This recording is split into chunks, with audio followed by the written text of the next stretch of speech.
Hello everyone, welcome back. Get comfortable, relax, and enjoy today's. Right now, we find ourselves in the Hokage office, with Minato staring at the four women, who still had blushes and dreamy looks on their faces, before him with shock, along with the Anbu, even though you can't see them. They didn't understand why these four beautiful women would want to marry the demon. What on earth could he have possibly done to make them want to marry him? Minato then collected himself and asked, "May I know why you would like to marry him?" While trying to control his voice as best as possible and was mostly successfully, but still let some disdain slip, which was caught by the women, except for Marguerite, who was still in La La Land, making them snap out of it and get stoic faces. Boa then cleared her throat, which finally snapped Marguerite out of it, and said, "We wish to marry him because we love him. He assisted us in our island of Amazon Lily, and we each got to know him and slowly fell in love with him." Minato raised his eyebrow, "And what exactly did he do for you and your island?" asked Minato, wanting to find out what the demon did that could possibly warrant this type of reaction. "Well, Naruto-sama," Sandersonia began to answer but was interrupted by an excited Marguerite. "He helped us protect our island from an invasion, even though we didn't allow him to stay past the docks when he first arrived," Marguerite explained, while having a starry look in her eyes. Sandersonia then coughed into her fist. "That is a shortened version, but yes, that is what he did." Minato heard this and began to think, "I refuse to believe that the demon was able to defend an entire island by himself, but if this is true, then that means the demon is getting stronger. I can't allow that, because if that happens, then I won't be considered the strongest in the village anymore. And that is something I refuse to let happen." You see, Minato has always been prideful, and it was that same pride that led him to treating Naruto terribly when he was a child because he knew that Naruto was the child of prophecy. Because he figured, if Naruto was too weak to stop all the wars, then he would be able to swoop in and stop them himself, then he would get all the fame and glory. The only things that would have had to happen to achieve that, is he get a new arm, and train himself to be stronger than Naruto. But now, if what he was hearing is correct, then that would mean that Naruto is stronger than he is. Minato then shook his head, and said, "Well, I'm sorry. But right now, he is getting his team assignments, so you will have to wait until he passes his Genin exam before being allowed to see him." "What exactly do these Genin exams require?" Marigold asked, curious about what was needed to pass. Minato replied, "The exams all differ based on the sensei, and what they decide is the exam. But, if I know his senseis, then they will most likely make the exam that of combat or something. But I know it will not be easy since one of them is one of the strongest kunoichi in the village." When Minato said this, he thought that they would begin to rage about what he was thinking. However, instead, Boa simply replied, "Oh, is that all?" Minato was taken aback by this and exclaimed, "What do you mean, is that all? Did you not hear what I just said?" Boa replied, "We heard you, but if it's Naruto-sama, then there is no need to worry. He is not someone who will be defeated easily by just anyone." With the others nodding their heads while having confident smiles on their faces. "I agree, sister," said Sandersonia, "especially since he has such a high bounty, that he earned for a reason and with these specific conditions." Sandersonia finished, while looking at a wanted poster that she took out, gaining Minato's attention. "Bounty?" Minato asked, while having greed clear in his eyes that all four women caught it. "What bounty and what are the conditions?" Marigold took the wanted poster and answered, "He has a bounty of 750 million berry, or Ryo for you, since it comes out the same, and the condition for his reward is, wanted. Dead, but the warning is, run on sight." She then handed the poster over to Minato for him to see. Minato took the wanted poster and had wide eyes. He couldn't believe that the demon had a bounty that was much higher than his own, and under the same conditions as himself. I refuse to believe that the demon is that strong. Anyways, if you could direct us to the academy, then we will be on our way in order to see Naruto-sama again," said Sandersonia. Minato was about to tell them some made-up excuse in order to prevent them from meeting Naruto. But it seems that would not happen, as at the same time, all the Junin who were going to receive their team assignments came in and saw the four women. The men were all blushing up a storm while also having blood spewing from their noses, while the women were shocked at their choice in clothing. Boa, not wanting to deal with the men, turned to them, put her hands in front of her into the shape of a heart and said, "Mero mero mellow." And from her hands came a beam in the shape of giant, pink hearts, that hit the men, and in a flash they all turned to stone. All of the shinobi were shocked to see this as they didn't know what just happened. Minato then snapped out of his shock and said, "That is an interesting power, Boa-san, but we need our shinobi, so can you please release them? Otherwise, I will be forced to have you four placed under arrest, and I don't think you would want that." Boa looked reluctant, but then she decided that it was better to release these filthy males, rather than to be placed under arrest along with her sisters and fellow Kuja warrior. So, with great reluctance, Boa turned to the men and blew a kiss while saying, "Mezumeo." Everyone watched as she blew a kiss at the men that were turned to stone that summoned a small heart. They all watched as the heart began to float over to the men before it then popped, making a bunch of smaller hearts come out of it. Everyone, who wasn't turned to stone, watched as the stone slowly receded until the men were all back to normal. Everyone was amazed at this ability, they all wanted to know what happened and how it was possible. They are back to normal. Now, may we go and see him or not? Asked, making everyone, except Minato and the Anbu present, curious on who they were here to see. However, before anyone could say anything, they all suddenly began to feel tremors, causing them to begin losing their footing, except for Sandersonia, Marigold, and Marguerite. As the tremors continued, they suddenly began to feel stronger, causing everything begin getting messy. Scrolls began falling to the ground and unravel, pictures fell off the walls with the frames breaking, and the neat stacks of documents began to fall all over the ground. "What the hell? What is going on?" Minato exclaimed while holding onto the desk, with the shinobi wondering the same thing. And the other three all began smiling, as said, "He knows we're here." This gained everyone's attention, as they all began to look at the four, who they noticed were all smiling. Kurenai asked, "What do you mean? Who knows you're here?" All four looked at Kurenai, before they looked at each other and nodded, before returning their gazes to Kurenai. But, just as they were about to answer, the door burst open, at the same time as the tremors stopped, knocking away all of the men who were still sitting in front of it. Everyone looked to see it was a grinning Naruto who was looking at the four, before he said, "I knew that energy felt familiar." Upon seeing Naruto, everyone was wondering why he was here. The four Kuja warriors, however, began to smile before they all launched themselves at him, while exclaiming, "Naruto-sama." The five of them landed on the floor with the four women hugging him tightly as Naruto returned the hug, and all of them laughing, with the women also rubbing up on him and Sandersonia and Marguerite grinding on his legs.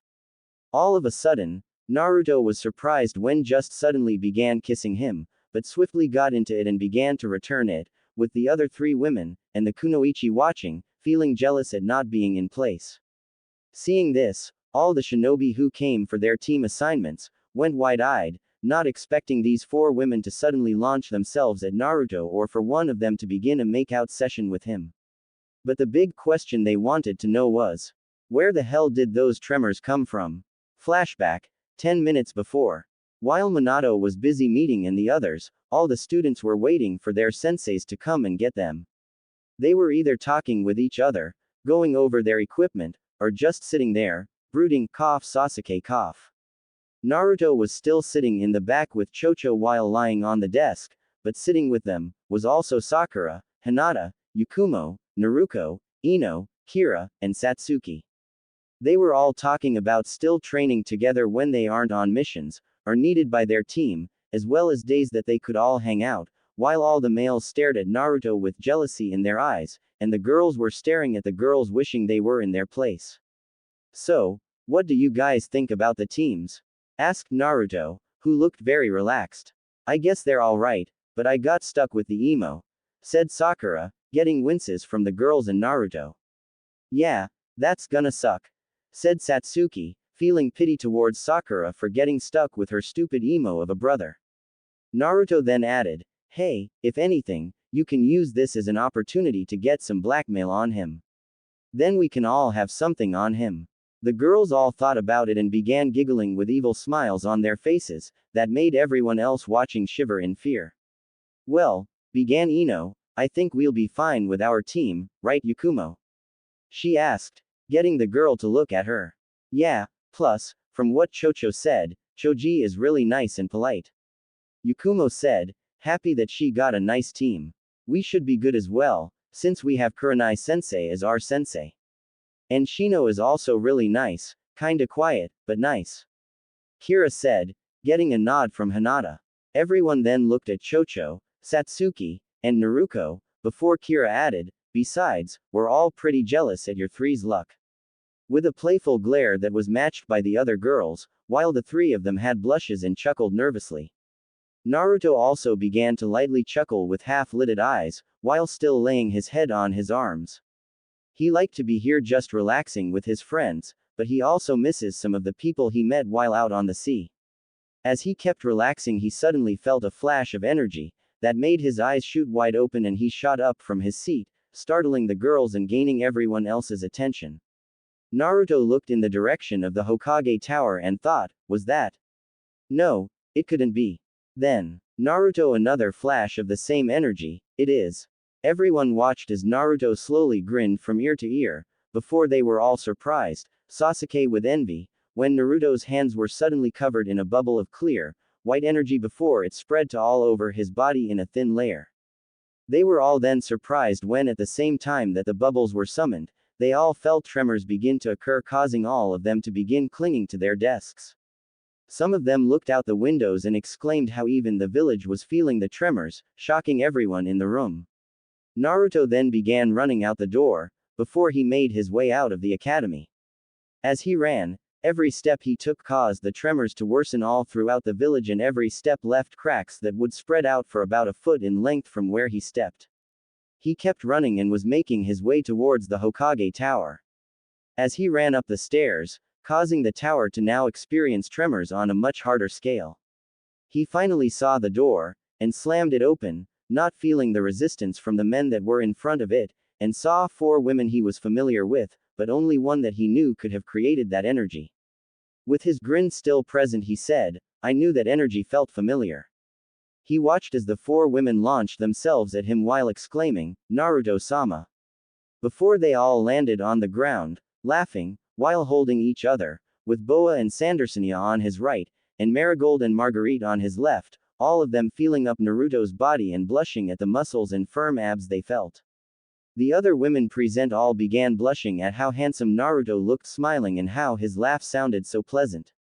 Naruto, as well as everyone else, were then all greatly surprised, when suddenly began kissing him, and they all saw Sandersonia, and Marguerite grinding up on him, with Sandersonia taking his right arm, and Marguerite taking his left leg, both still blushing, with Marigold still rubbing his chest and abs. Naruto was shocked for a second before he got into the kiss and began returning it, while also adding tongue and dominating in the kiss. After a few minutes of kissing and grinding, the 5 of them stopped, with now having hearts for pupils, and got up from the ground, before Naruto, still holding by her waist, began, oh my Kami. I haven't seen you since Marineford. Naruto exclaimed, snapping out of her daze, then he turned to the other 3, and you 3, I haven't seen you since I helped your island. How've you all been? And how's Amazon Lily been? Sandersonia answered with a blush, we've all been good, and so has Amazon Lily. We are surprised at how well you've managed to recuperate. From what we last heard from your fellow crewmates, you were covered in bandages, and were unconscious for 5 days before regaining consciousness, all after an explosion of energy that Oni-sama told us she witnessed happen that apparently, all emerged from you. Everyone had different reactions to the past few minutes. The male shinobi all were envious of Naruto for having 4 beautiful women all in love and lusting after him, and were curious on what happened. The female shinobi were all envious of the women for being able to cling and kiss Naruto like they did, and then felt worry at hearing Naruto had been hurt. Minato on the other hand was filled with envy and fury, both on how the demon got these 4 women, and for the amount of power that they are saying all came from him. Naruto chuckled nervously while rubbing the back of his head, yeah, it was a crazy few days. The guys told me that after I finished my rampage on Marineford, they actually discovered Whitebeard's Gura Gura no Mi and Blackbeard's Yummy Yummy no Mi among our fruits in the hold since I apparently killed Blackbeard, who was still on Marineford at the time. After I came to, me and the guys all started talking about what we were going to do with the fruits, before it was decided that I eat the Gura Gura no Mi, and figure something out with the Yummy Yummy no Mi. After that, we began traveling back here to my country, and during the travel, I just slowly practiced with Pop's powers which, oddly enough, let me make some new moves. Naruto took on a thinking pose, before he shook his head. Anyway, after that, we made it here, where I told them if they ever needed me to call me on my Den Den Mushi. Naruto pulled out a sleeping orange snail from his pocket. It had a red shell in the shape of a spiral, a mouth, and under that was the same mark Naruto had on his back. Naruto then continued, and before they left, I gave Marco a bunch of envelopes that held letters and pieces of my Vivre card, that were to be sent to a bunch of my friends, and many others, with you guys being some of them. Naruto finished, while putting the snail back in his pocket. Boa nodded her head and said, "We did receive your letters, which let all of Amazon Lily rest easy, as they had been worrying about their protector since all they heard last was that you were unconscious." Boa finished with her hands on her hips and leaning towards Naruto with a knowing look. Naruto chuckled nervously again and said, "Yeah, I kinda figured they would, but that is why I sent the letter as well, since I figured they would have been worried about me." Boa smiled and nodded her head. "Well, you were correct, since when they heard the news, all of Amazon Lily wanted to go to you to make sure you were okay, but the letter also calmed them down. So, everything turned out just fine." Naruto nodded his head. "That's good. I was afraid that everyone I knew would be worried, which is why I sent out so many letters, since I figured many people would be worried about me, and the pieces of my Vivre card would also help calm them down." Boa and the others nodded, figuring that a piece of his Vivre card would be the best way to calm many of his friends and allies down. Before they could continue their conversation, however, they heard a throat clearing and turned to see it was Minato, who was subtly glaring at Naruto. Naruto, thinking he was being rude, said, "Excuse me." This gained gasps of shock from the men, and stifled giggles from the women present. "We are talking here, and you are being really rude right now." Minato grew red in the face at the insult, before he calmed down and said, "What is rude, is that a weakling like you interrupted a meeting that you had no need to be a part of. So, apologize and leave this room immediately, so that people of importance may speak." Everyone looked at Minato with anger and disgust in their eyes at how condescending he sounded. They all turned to look at Naruto to see how he was handling it and were all surprised at how he looked. Naruto gave Minato a cold stare with dead eyes, which sent shivers up everyone's back at how cold it was, and said, in an emotionless tone, "If that was true, then why are they now talking to me and ignoring your existence like the pathetic worm that you are?" This made everyone go wide-eyed at how cold Naruto sounded and the insults he was sending Minato, before Naruto began releasing a small amount of his power, gaining a small, white aura around his body, causing the room to begin shaking again, and, "You aren't strong or important, only a bigoted fool who will ruin himself and the village in the future with all your poor choices and decisions. After all, if you were someone who was strong and important, then the other villages would have attempted to make peace with you, but since it has not happened, then that means that you are weak and unimportant." Everyone watched as Naruto talked down to the Hokage as if he was an ant, and they could see that he was not feeling an ounce of shame while doing so. Everyone could also tell that Naruto was holding back a lot of power, and this fact made Minato feel furious that the demon had so much power. Then, when it looked like it was going to take a turn for the worse, Naruto stopped releasing his power and turned to the others in the room, and said, "I apologize for my rudeness, as I know you were all here to receive your team assignments." While bowing only his head forward a bit, before continuing, "Everyone is waiting for their senseis, so I will not keep you any longer." Naruto then turned to Boa and the other three with her, and said, with a calm smile, "I will see you four later as well, since I want to catch up some more." And with that Naruto began to make his way towards the door, in order to get back to class.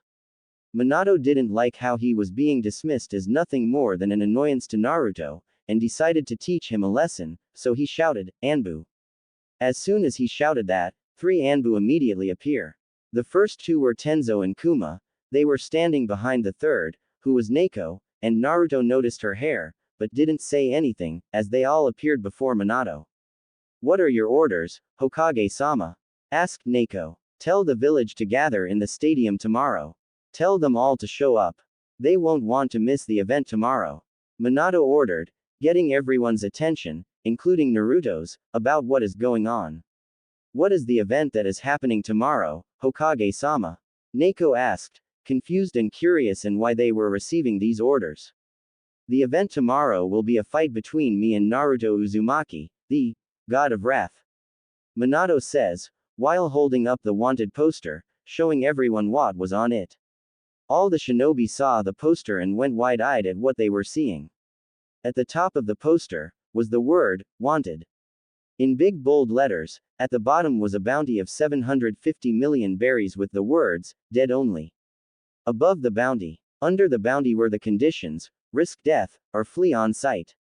However, the two things that drew everyone's attention were the picture and the name on the poster.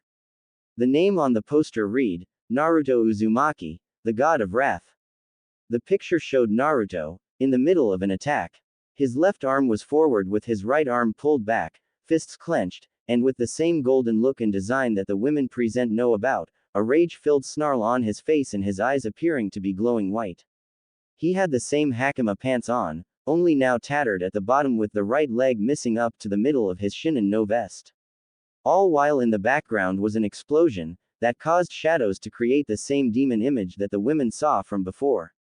All of the shinobi turned to Naruto, who only had a bored look on his face, with half-lidded eyes, before he starting tilting his head to both sides, cracking his neck, which got some winces from the shinobi by how loud the cracks were. Naruto then looked at Minato and said, be prepared to lose tomorrow, Notaran, dumbass. Naruto then turned to Boa and the others, come on you four, I'll take you to my family's compound so that we can catch up later and you have a place to stay, while I take the test to become a genin with my team tomorrow. When Naruto said this, he surprised the shinobi and Kunoichi even more at knowing there was a second test. With that, Naruto left the room with Boa and the others following behind, leaving a bunch of dumbstruck shinobi and Kunoichi, a fuming Minato. The shinobi and Kunoichi couldn't believe that Naruto was possibly that dangerous, especially the Kunoichi who knew him, but when they remembered the event with Mizuki and looked at the wanted poster, that was now on the ground, they began to rethink this logic. With Naruto and the others. After leaving the Hokage building, the group of 5 made their way through the village towards the Uzumaki clan compound, and as they were walking, everyone was looking at the group. The men would look at Boa, Sandersonia, Marigold, and Marguerite with lust and would look at Naruto with envy since he was talking with them happily. While the women did the complete opposite and lusted after Naruto for his looks, and were envious of the women for their looks, figures, and wishing they could be the ones Naruto talks to and smiles at. Of course Naruto, Boa, and the others ignored all of the people and just kept to themselves. Eventually, they made it to the compound, where the 5 of them went inside and met Kurama and spent time together, talking and drinking tea with some snacks. As the group was talking, they learned about quite a few things that happened over the past 3, almost 4, weeks since Marineford. Boa and the others were surprised to find out that he had eaten Whitebeard's devil fruit, and was given Whitebeard's Bisanto. But the most surprising things was to find out that Naruto was now the newest Yonko and wasn't questioned about it. The 4 of them knew that Naruto was powerful, otherwise he wouldn't have the name, the God of Wrath, but to not be questioned about being given the title of Yonko by another is an entirely different issue altogether. The pure fact that he wasn't questioned about gaining the title the way he did, also shows how much people respect him as well. Especially since the Marines didn't say anything or try going against Naruto says everything about Naruto's power and how well known he is. Then they learned that Kurama was actually a beast known as the Kyuubi no Yoko and used to be sealed inside of Naruto. They asked how she got out, and she said that she mixed her chakra with Naruto's, and took just enough chakra so that she would be fine, while the rest stayed inside the seal. They asked how she mixed their energy and Kurama told them how she had claimed Naruto as her mate. At this, the 4 women started getting jealous and depressed, thinking that they missed their chance to marry Naruto, but when Kurama said that they could still be with him, they got confused. Kurama then explained that since Naruto is the last male of his clan, then he would be able to marry multiple women in order to ensure that the clan was restored. The four women were surprised at this information, and asked if this would even be alright, and Kurama said it would be just fine. Then Kurama got a mischievous look to her face, and said that Naruto's stamina also helps. This got the four women to blush brightly while looking at Naruto, who was currently deadpanning at Kurama. The four thought about it for a while and then agreed since they had originally been willing to share with each other, so what was some more women? As for Naruto, he learned that Luffy was taken to an island near Amazon Lily to recuperate from his wounds from Marineford alongside Jinbei with Raleigh looking over them. He found out how Luffy had cried about failing his brother, but was proud that he was training to get stronger. He always liked the kid and his simplistic way of thinking. Then they began telling him about how Amazon Lily calmed down after his letter, and that everyone still missed having him there. They also said how Bakura misses him and can't wait for his next visit, at which he just chuckled. The group just kept talking and enjoying each other's company, hoping that this would never end. But it did, in the form of Kushina slamming the door open and seeing her son just sitting there having tea, talking to the four women from before with Kurama, and looking like he had all the time in the world.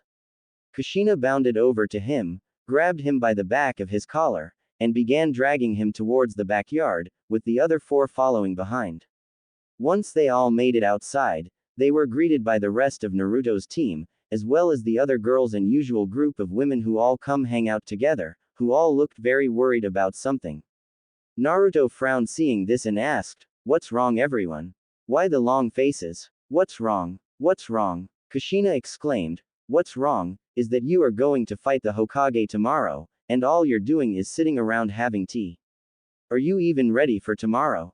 Everyone else was nodding their heads, agreeing with Kushina that Naruto was being too laid back right now, but then Boa cleared her throat, gaining everyone's attention on her, before she said, "If this is a problem about whether Naruto-sama is strong enough, then I think you will find that Naruto will do fine, since in all the time that I've known him, he has never lost a battle or fight.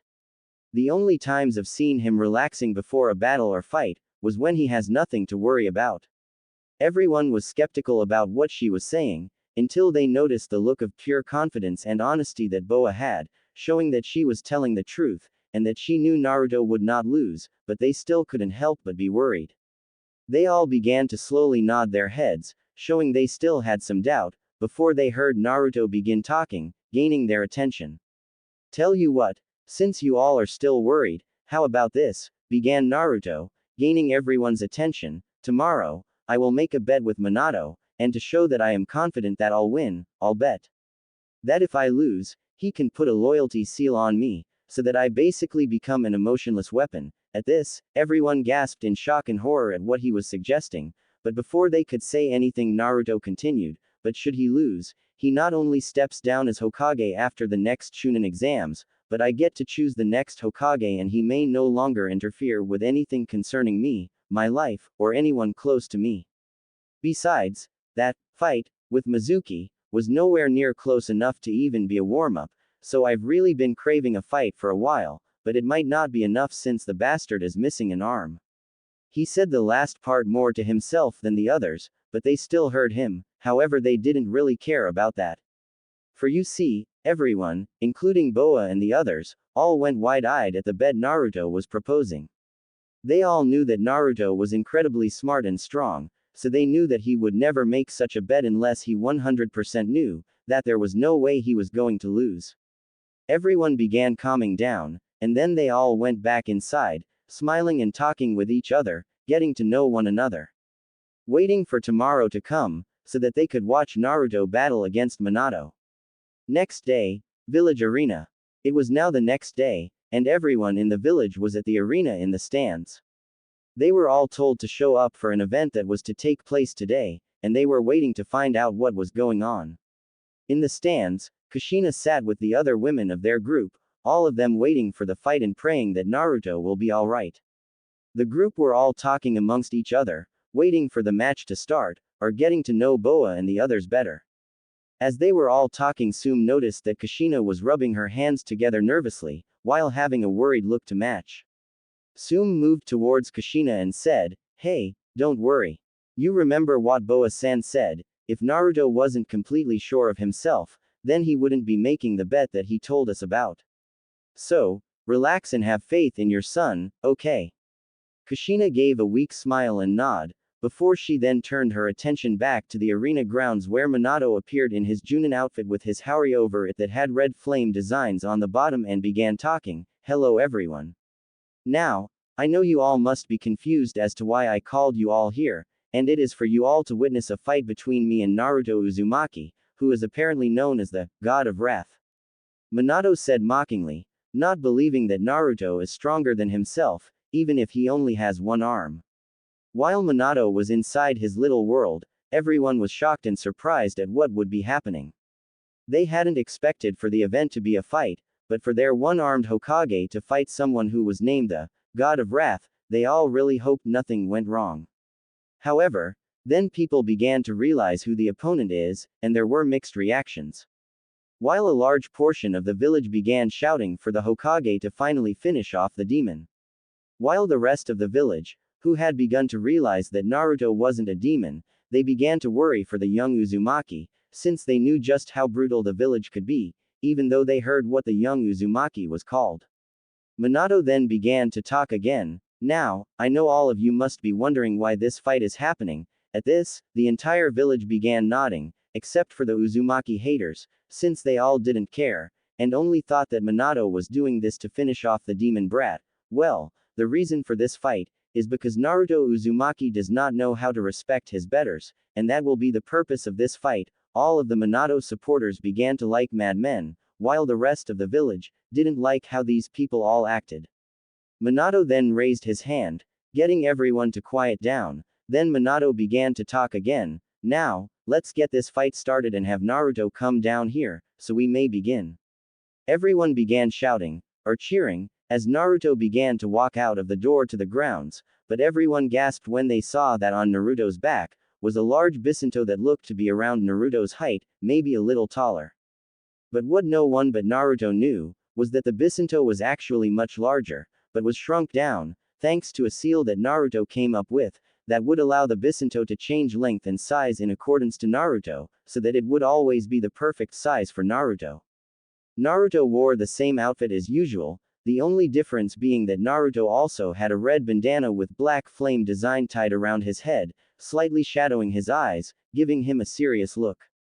Think of how Ryo Kurokiba ties his bandana around his head when cooking. Everyone saw how serious Naruto looked and thought that he looked ready for war, but the shinobi, and the people who knew Naruto, all knew that there was something very different about Naruto right now.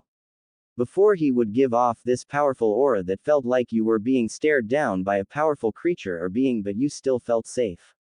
Now however, he felt like a wild animal that was just waiting for the signal, before letting loose a threshold of energy and power. They all watched as Naruto continued walking towards the center, while his gaze stayed trained on Minato, before he stopped a couple meters away from Minato. He stood there with a slight slouch and his arms hanging by his sides with his hands in his pockets. Minato then turned towards Naruto, and was giving this condescending smirk, but in his head, Minato was fuming, since, he too, could feel the change in Naruto and he could feel all of the power that the dual-haired teen had within himself.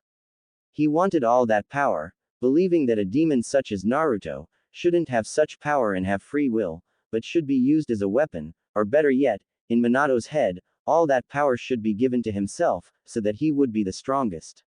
While the two were facing each other, a sickly-looking Junin, named Hayate Gecko, came down and held his two arms out to both of them, before asking, "Alright, are both fighters ready?" Minato nodded immediately, wanting to get the fight started and over with. Naruto however, shook his head, and said, "Before we begin, I would like to propose a bet." This gained everyone's attention, especially Minato's and most of the civilian council, at what the bet would be and what they could possibly gain from it. "What is the bet?" asked Minato, with no small amount of greed in his eyes. "The bet is that should your dumb-headed win, I will willingly allow you to place a loyalty seal on me, basically turning me into the same emotionless drones that head Danzo uses as his buddies, since he knows his old, wrinkly can't get any from a willing person. And I don't mean using the females. Naruto said, getting Minato to see that him for his disrespect, and Hayate to blink, before laughing at what he said about Danzo. These same reactions were copied by everyone but first, the people who like Naruto were wide-eyed and shocked at how Naruto was talking, since they knew he normally didn't talk like this, or curse this much before they began laughing at what was said about Danzo, completely agreeing with Naruto. The second was that everyone who hated Naruto were seething since they thought that a demon like him should know about respecting your betters, but then some of them began laughing as well, since they had their suspicions about Danzo and how he acts with his root. The civilian council were also seething, except for Mebuki, who was doing her best to keep from laughing. The village elders were glaring at Naruto, while Danzo also gripped his cane tightly since he was being made fun of, but couldn't do a thing about it. Once everyone calmed down, Naruto continued, however, when I win, your dumbass will step down as Hokage after the upcoming Chunin exams. I will be the one to choose the next Hokage, and then you will have to reveal all those deep, dark secrets that you like to keep about the village, that lets all the in the stands love and worship you, like your dumbass as Kami, since they don't know about what your dumb self has done or ordered. At this, everyone quieted down, including the people who liked and supported Naruto, since even they didn't know about the last part. Everyone who supported Minato couldn't believe the demon would even make such a bet, even the civilian council and elders were shocked by this. However, there was only one person who was not happy with the entire bet. Hold on, began Minato, gaining everyone's attention, wondering what he was going to say. Why did you say, when I win, for yourself, but with me, it was, should I win? Minato asked, angered by the wording that Naruto used.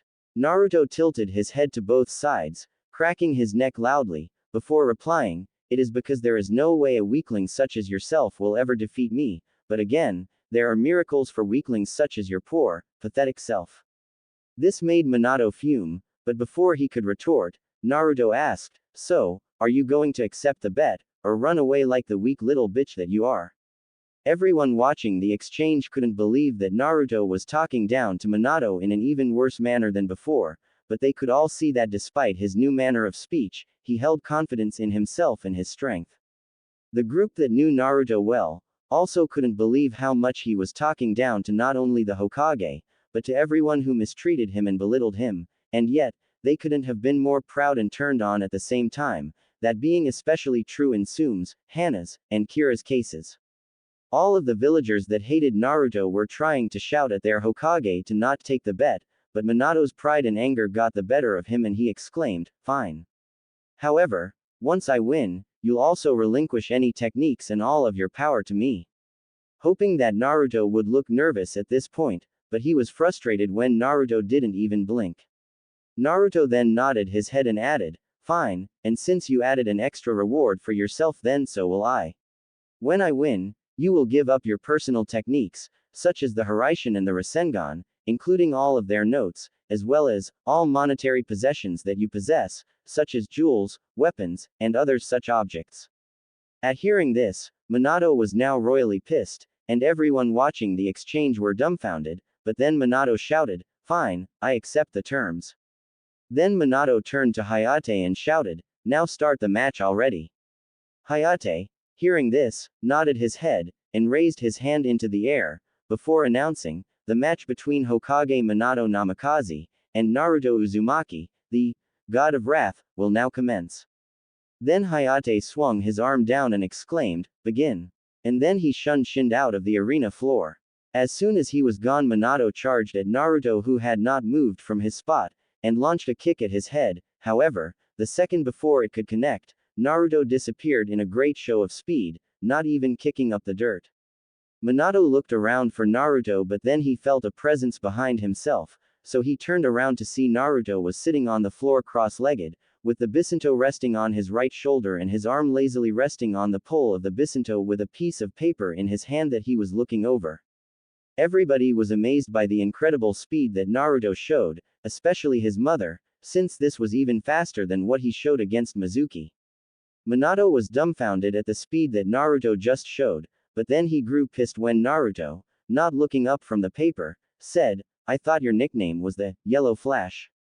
Meaning you should be pretty fast. but you're just so damn slow. I mean, look at this. I had enough time to draw a picture in the time it took you to attack. Naruto then proceeded to show off the picture, and it was a picture of Boa, who was sitting with the group, and it showed her standing on a cliff with one arm hanging just slightly behind her back, and the other pulling some hair behind her ear, that looked to be blown lightly by a breeze, while looking into the sunset. The whole thing looked amazing as it was in such fine detail, and in color, showing the vibrant colors of the sunset, and her dress, while showing the sparkle and life in her eyes, with the gentle smile she had on. Everybody was amazed at the detail of the image, with Kushina and the others feeling kinda jealous that Naruto didn't draw a picture of them, while was blushing prettily since she could see the amount of detail and effort that was put into the picture, even if it was drawn at rapid speed. All of a sudden, Naruto created a sealess shadow clone, which surprised everyone, except for Kushina and the others, and then gave the picture to the clone who proceeded to disappear from sight, before appearing next to, who jumped slightly, then gave the picture to her before dispelling in a small puff of smoke. The others moved closer to get a better look at it, and they all were amazed at Naruto's art skills. Herself was still blushing but was now smiling softly as she knew the scene that Naruto drew was after he had defended Amazon Lily, and was preparing to leave. He had told her that he would always defend the island whenever she needed him, since he would never let anything happen to those who were precious to him. She had never expected to be considered precious to him, especially since she hadn't treated him the best, but he forgave her and understood why she treated him as she had. That was what had cemented her feelings for him, since he acknowledged her beauty, but he didn't simply lust after her like so many other men had before. Back to the real Naruto, he was still sitting on the floor with the Bisanto still resting on his shoulder waiting for Minato to do something other than just glare at him. Naruto knew that Minato wouldn't be able to defeat him, since he wasn't strong at all. But, the fact that Minato wasn't even trying to take him on seriously really frustrated Naruto since he would have expected the arrogant to at least take this fight seriously after he saw the strength Naruto had used against Mizuki. Are you even trying to take this fight seriously? I mean, come on. I know for a fact that some of my old crewmates can move faster than that and they wouldn't even have to try. Naruto said, while looking at Minato, who was getting angrier and angrier, judging by how red his face was turning, while also confusing everyone as to what he meant by crewmates. I mean, yeah, I wasn't expecting much from this fight, but I at least thought it would be better than what I did to Mizuki. At this, everyone was now wondering what happened, since the village hadn't been told the truth about Mizuki and his attempted betrayal to the Leaf, or his death at the hands of Naruto. No one, except those who were there that night, knew of what happened, since Minato wanted to keep it secret, so as to not look any less competent and weaker than he no doubt already did.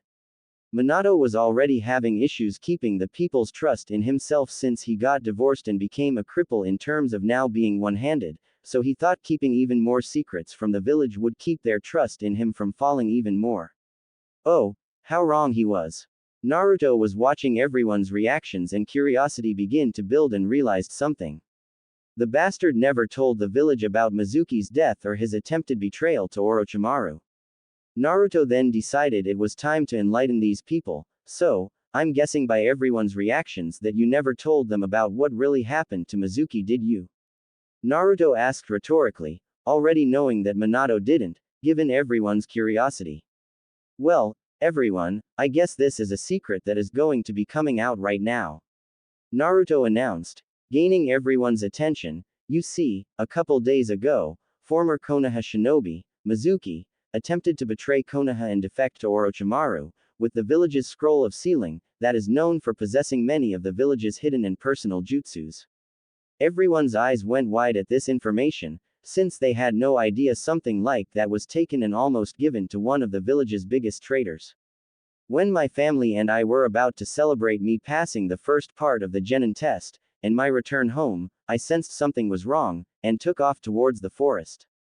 It was here that I found Iruka Yumino, who had been facing off against Mizuki, but was now slowly dying due to a giant shuriken sticking out of his back.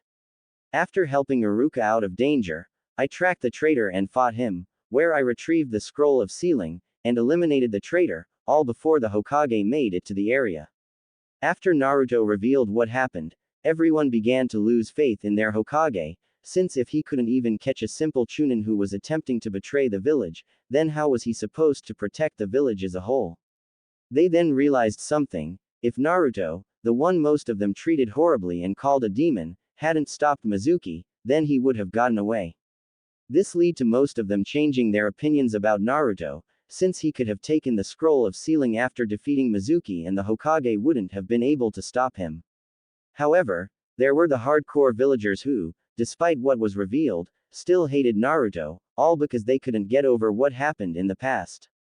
Minato was now wide-eyed and red-faced with shock, embarrassment, and anger at the fact that now everyone knew that he couldn't even stop a traitor of the village, who was a chunin of all people.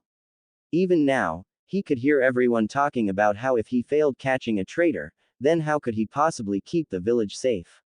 He couldn't believe that these peasants were now doubting him, and his ability to protect the village. He was the strongest Hokage the village had ever seen since Hashirama. They shouldn't be doubting him, they should be worshipping him. Kneeling down before him, with tributes and women wanting him.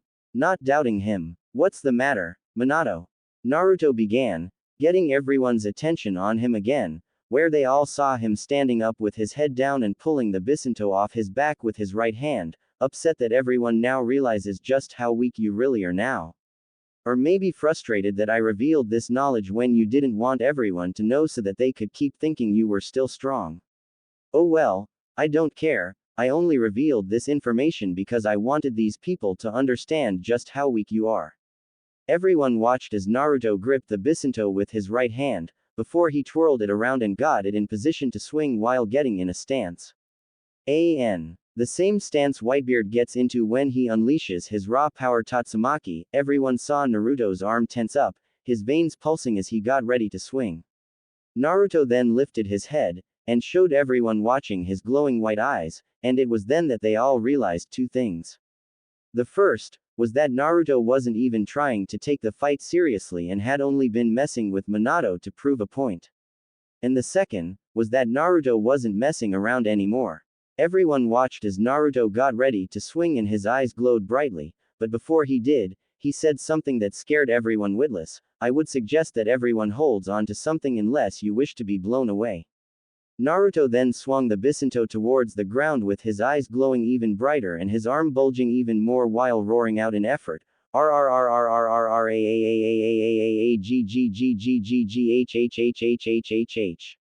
What followed after the swing was just pure chaos, as after Naruto swung, massive amounts of dust and wind began to pick up, all caused by a massive tornado that was created from the swing. The tornado kept growing and growing, getting stronger and the winds getting faster, until it was as wide as the entire arena floor. All of the shinobi were forced to use chakra to stick to the stands while holding onto as many civilians as possible, but they were still struggling against the massive tornado.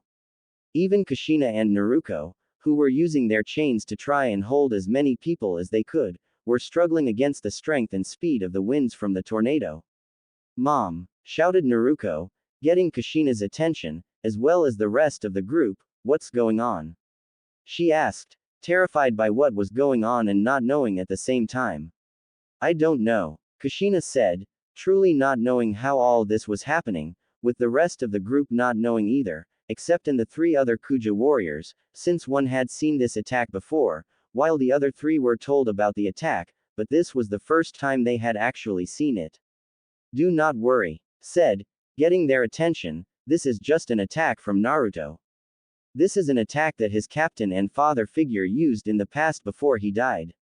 It doesn't have a name, but his crewmates and the victims who survived this attack all called it just what it is, the raw power Tatsumaki.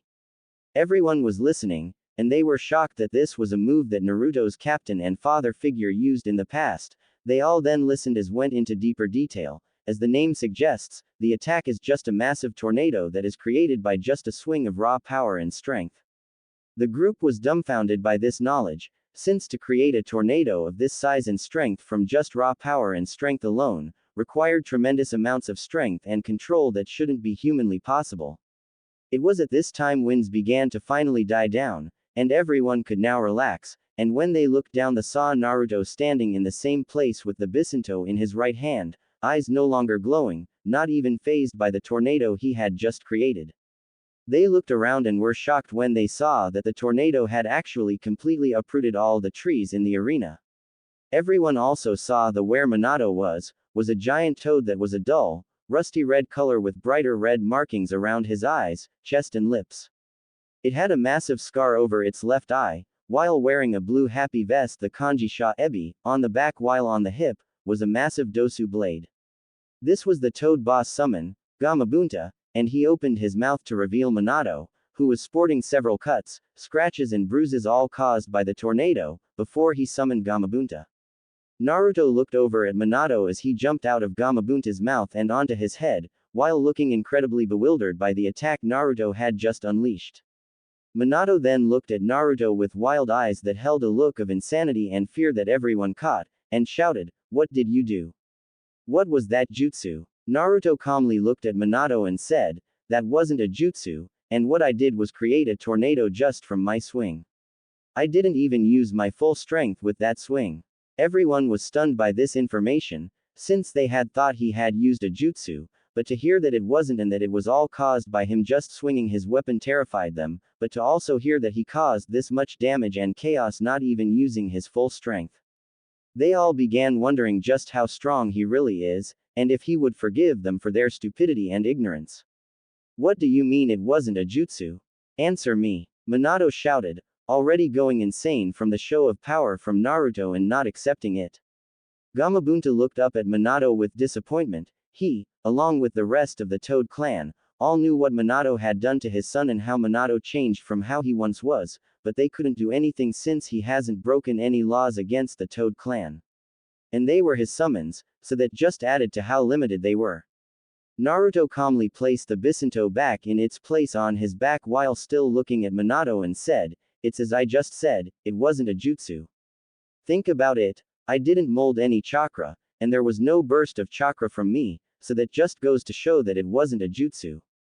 He continued to look up at Minato from his spot on top of Gamabunta for a little longer before turning towards Gamabunta, surprising the summon, bowed his head and said, "Hello Gamabunta-sama, I would like to apologize for any damage you may have suffered when being used as a shield against my attack by the on your head."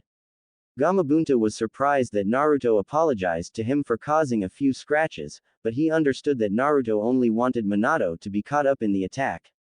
So for him to be there, being used as a shield, must have bothered Naruto a bit and he wanted to apologize for that. "It's fine, young one. And I have to admit, if I wasn't channeling chakra to my feet and to surround my body, I would have blown away and probably got off worse than just a couple scratches." Naruto nodded his head and had a small smile and said, "That's good. Now, I would like to ask you 2 questions, if that is all right with you." Gamabunta nodded his head, and said, "That is fine, what are your questions?" Naruto was about to ask his first question, but was interrupted when Minato began shouting, "Gamabunta! What are you doing? We're supposed to be fighting him, not talking." Everyone couldn't believe how Minato was acting over the fight not continuing and was being rude to not only his opponent, who just so happened to be his son, but also his own summon. All for talking instead of fighting. Gamabunta looked at Minato with disappointment and frustration and yelled, "Would you calm down? It's not like plotting to fight against you together. Besides, who are you to talk to me like that? Need I remind you that I can just go back home and have your name erased from the Toad summoning contract?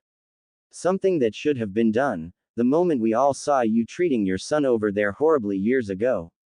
Everyone was shocked to hear that Minato had been mistreating Naruto, since they thought that their Hokage was supposed to be kind. But to hear that he wasn't, and had mistreated his own son when he was little. Everyone who had already begun losing faith in Minato, just lost the rest of it, since why would they want a Hokage who doesn't even treat his own child right? Everyone began shouting at Minato for being rude and a horrible parent, surprising not only Minato, but also Naruto, and Kushina's group as well, at how fast the villagers all realized their mistakes. Naruto was wide-eyed and was looking around at the villagers in surprise that they were supporting him and not Minato. He couldn't believe this was happening, but he was okay with it, and understood that the villagers were all just angry at the time everything happened. In his head, he heard Kurama telling him that he finally got the recognition he had been searching for from the villagers, and that she was so proud of him. Gamabunta then raised his hand, getting everyone to quiet down, and said, "All right everyone, that is enough. I would like to hear young Naruto's questions now." Everyone agreed and stayed silent, getting Gamabunta to nod his head, before returning his attention towards Naruto and said, "You may continue with your questions now, Gaki." While wearing a smirk on his face. Naruto smirked right back at Gamabunta, then gained a sly grin and said, "Thanks for that Bunta Gigi." Getting the old toad to grumble about disrespectful brats, while Naruto just snickered. Anyways, joking aside, the first question I wanted to ask is why you and the rest of the toads are still allowing Minato to summon you guys. Gamabunta began rubbing his chin while looking deep in thought, before he opened his eyes and said, "Honestly, I don't know. For some reason, whenever we've thought about erasing his name from the summoning contract, we would suddenly think about something else and forget about erasing his name." Gamabunta's answer confused everyone and got many raised eyebrows, mainly from Kushina, Naruto, and Naruto. Meanwhile, Minato was sweating profusely and was beginning to look extremely nervous. Naruto moved closer to Gamabunta and said, "Bunta Gigi, I have a theory as to what may be wrong with you and your fellow toads, but to see if I am correct, I will need to put my hand on your body. Is that alright with you?" Gamabunta nodded and said, "That's fine. You may be able to figure out what is wrong with me and my fellow toads. So, go ahead." With that, Naruto nodded and placed his right hand on Gamabunta's leg, and then closed his eyes. Everyone was confused as to what was going on and what Naruto was doing, until they all say a ring of seals form on Naruto's right bicep and begin rotating slowly while shining a royal blue color. Everyone was shocked by this and were wondering what was going on. Then they saw a second ring begin shining and it was glowing an emerald color. It also began rotating but in the opposite direction of the first ring. Then Naruto removed his hand and opened his eyes while moving slightly away from Gamabunta, the rings still shining and rotating. "Well, it appears there is a seal on your tongue that connects to a seal at the base of your neck. Their function is connected, but from what I can tell, the seal on your tongue analyzes what you say and if what you said is deemed aggressive against the one who placed it, then the seal on your neck gives you a sudden random thought to focus on, while erasing what was just said. This is basically a less cruel version of a loyalty seal." Gamabunta was wide-eyed at this information, along with everyone else, at something like being placed on a summons clan. Gamabunta then got angry and looked at a very nervous and panicking Minato while growling and gritting his teeth, and said, "Minato, you have a lot to pay for once this is over, and we get these seals off us." Naruto returned Gamabunta's attention to himself and said, "I may be able to help with that Bunta Gigi." Gamabunta, Minato, and everyone else were shocked to hear this and began looking at Naruto in curiosity as Gamabunta asked, "How?" Naruto then looked towards his right arm where the rings were still shining and rotating with a smile before looking back and saying, "Well, it involves these rings you, along with everyone here, can see on my arm. The first ring is used to scan a person's body, if you will, and locate any seals on their body. The second ring analyzes the seals found, and tells me their purpose." Gamabunta confused and frustrated at this. "That's great and all, but how is that supposed to help me and my fellow toads?" he asked, feeling kinda impatient about wanting to get this seal off himself. Naruto chuckled and said, "Calm down, Bunta Gigi. I've only explained what 2 of the rings do." This got everyone's attention. "What do you mean by only 2 rings?" asked Gamabunta. "Well, that is because there are 3 rings on my arm," Naruto revealed, and to prove a point, a third ring began to shine black and rotate in the same direction as the blue ring. Naruto then explained, "This ring allows me to either rewrite, or complete erase any seal I find on someone who wishes to have those seals removed or changed, and also lets me create seals as well, by sending ink to my fingers where I can then write the seal that I want." After Naruto's explanation, everyone was completely amazed at Naruto's Fuinjutsu level, as to be able to do something like this required an extreme level of knowledge in Fuinjutsu, as well as the skill level to put that knowledge to use. So, Naruto began, breaking everyone out of their thoughts, while moving close to Gamabunta again, ready to have those seals removed. Naruto asked, already knowing the answer. Gamabunta nodded and said, "Yeah, So, have at it. With that, Naruto nodded his head and placed his hand on Gamabunta's leg once more, before lightly clutching it, and closed his eyes. Everyone then saw his grip tightening a bit more on the summon's leg, while the ring began to spin faster and shine brighter until it looked like a solid black ring of energy. As this was going on, Minato took this as his chance to try and end the fight, and jumped off Gamabunta, gaining everyone's attention, and went straight towards Naruto. Everyone was shocked at this and began trying to warn Naruto about the imminent attack on his life. The shinobi tried to jump in to stop the attack, and even though they knew they wouldn't make it, they at least had to try. Even Kushina and the rest of the group tried to jump in to help, however Minato had already made it to Naruto and was about to strike with the kunai he had in hand, until suddenly Naruto was gone. Everyone looked around for Naruto until they all heard a whistling and looked to see Naruto was sitting on the handle of the dosu blade that was still in its sheath at Gamabunta's hip. He was sitting there calmly while lazily spinning the kunai he had just taken from Minato. You know, it's very rude to interrupt someone when they're working on something, especially when it involves helping someone else.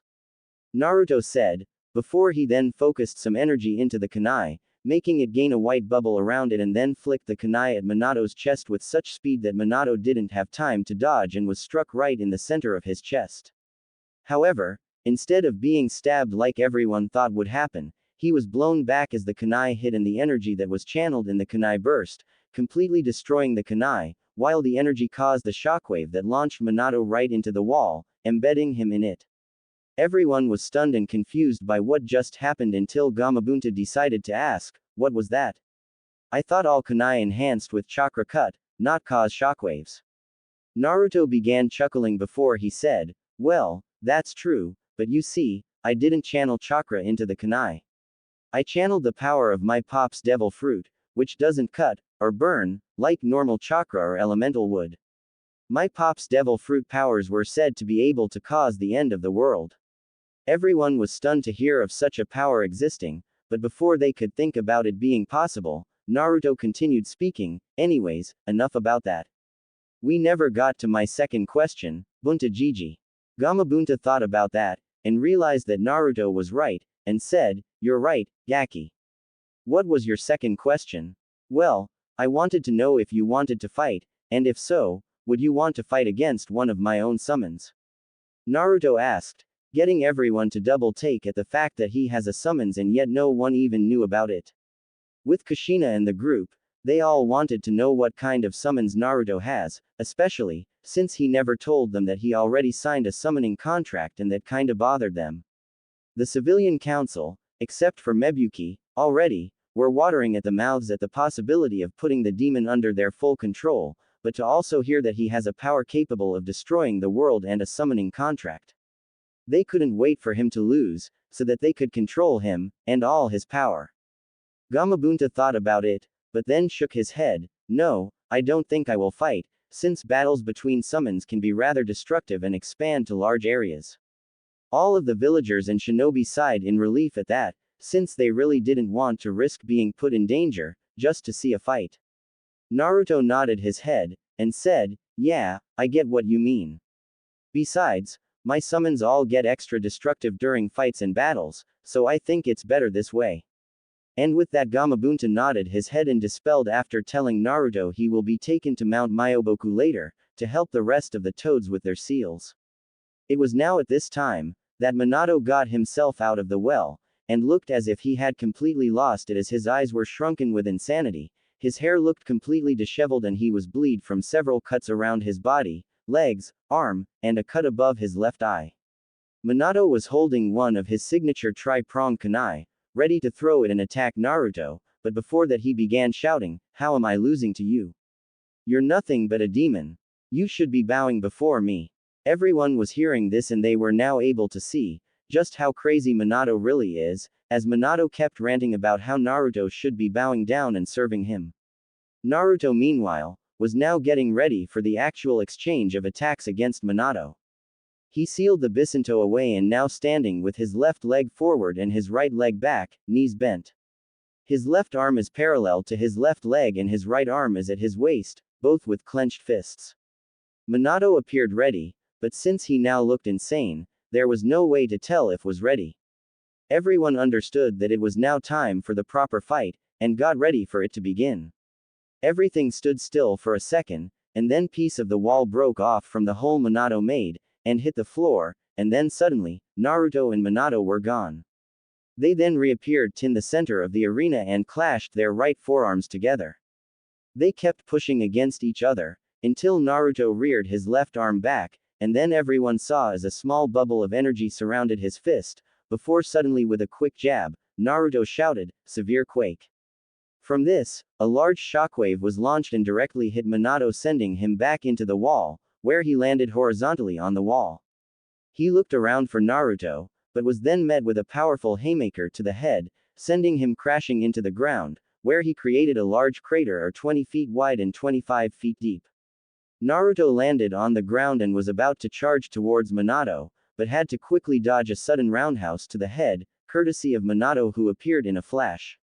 The two men kept exchanging attacks, with Naruto's having power and speed, while it was abundantly clear that Minato only ever focused on speed but not a lot on strength.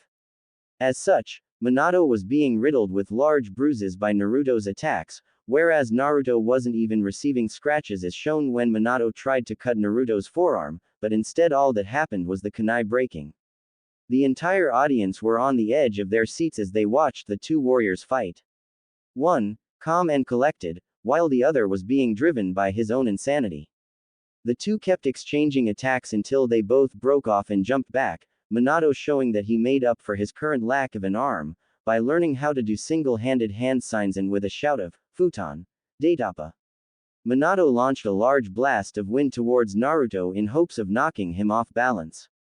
Naruto, however, countered this by launching a straight right towards the blast of wind that carried such power. It launched its own blast of wind, canceling each other out. Everyone noticed that Naruto's right arm looked to be covered in a shiny, black substance before it disappeared, and Naruto's arm looked back to normal.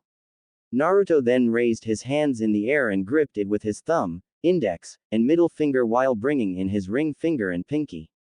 Naruto then yanked his hands down and shouted, "Genesis Rebirth." After this, Minato as well as a small area around him, began to tilt, with the ground following as well, shocking everyone. Minato was losing his balance and feeling crushed at the same time as the ground was being crushed into pieces, before he was suddenly blown back by a powerful shockwave after hearing a shout of, "Earth Shaker impact." Minato slammed into the wall, cratering the wall as well and coughed out a glob of blood, before he fell onto the floor. Minato began to weakly stand up, but was then launched into the air by a kick to the stomach from Naruto, making him cough out more blood. Everyone watched as Minato was sent into the air, before he began to stall, and once he did, Naruto appeared above him and everyone instantly noticed the connected at his shoulders, were four massive, clawed arms that appeared to be made of orange energy. They all then noticed how right in front of him, was a sphere of matching energy that had yellow electricity surging around it, aimed right at Minato, who had wide eyes, since he was facing up and could see the sphere was aimed directly at him. Naruto then launched the sphere at Minato with a shout of, "Wrath Cannon." With that, Minato was hit by the attack and was being taken right into the ground, as the sphere continued to take him down to the ground. Once the two hit the ground, there was a large explosion, causing everyone to cover their eyes, so as to not get dust in them. Once the dust settled, everyone could see that the arena floor was completely destroyed, cracks were spread up all of the walls, and right in the center of it all, was a heavily injured, bleeding and unconscious Minato. Everyone then watched as Naruto came crashing down, energy arms still active, onto his hands and feet like a cat with the energy arms looking ready to strike at any moment. He then stood up with the arms turning back into energy that entered back into Naruto as he untied his bandana. He then tied the bandana around his wrist and made his way towards where Minato was. Everyone watched as he looked at Minato with narrowed eyes, before reaching down, and placing his hand on his chest. Then from his hand, a series of seals came and began to cover Minato, until they stopped then shined blue. Once that happened, Naruto stood up, but was then surrounded by Anbu, who all had their weapons drawn with two of the Anbu holding swords to his neck. "What's going on?" Naruto calmly asked, wanting to know why he was being held at sword point. An Anbu that had a bear-like mask asked, What did you do to the Hokage? Naruto said, all I did was put some seals on him, to keep him alive until he gets to the hospital. Getting shocked looks from everyone, even the Anbu, even though you couldn't see them.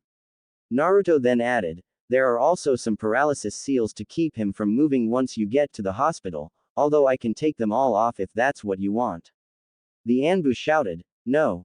Getting Naruto to look at him funny, making the Anbu realize his outburst and clear his throat, before saying, no, we appreciate what you've done, despite having many reasons not to. Naruto nodded his head in understanding, before he then thought of something, what's gonna happen to him now? He asked, getting the Anbu, after they all finally put their weapons away, to tilt their heads in confusion. Seeing this, Naruto decided to elaborate, well, I mean he can't possibly still be allowed to be Hokage after it being revealed how cruel he was. Or the fact that he's shown to have lost his mind now over the fight. The Anbu thought it over and said, that is very true, and also, since you have won the fight, you've also won the bet set between the two of you. So that will have to be sorted, as well as, finding someone to be temporary Hokage. Naruto thought about it for a second, before he came up with a possible idea. I may have an idea for that, but I would like for a council meeting to take place before then so that I may suggest it. The Anbu thought about it, and all agreed, alright, we will let you know once the meeting is together. Naruto nodded, and with that, all the Anbu dispersed while two took Minato to the hospital to be healed and placed under arrest once he is awake in order to make sure that he performs his side of the bet. The audience all began dispersing as well in order to go about their day, with Kushina and the group being the only ones to wait for Naruto. Naruto finally walked out of the arena, and they all moved over to him and began to talk about all that's happened before heading home with Marguerite and grabbing both his arms and placing them between their while laying their heads on his shoulders. The others were envious at seeing this, and wished they had thought of doing that first, but calmed themselves down, remembering that they still have time. As they walked, they asked how he was at such a level of sealing, and he explained how Kurama was the one who taught. After spending so much time sealed inside Kushina, she picked up her knowledge on seals and taught him.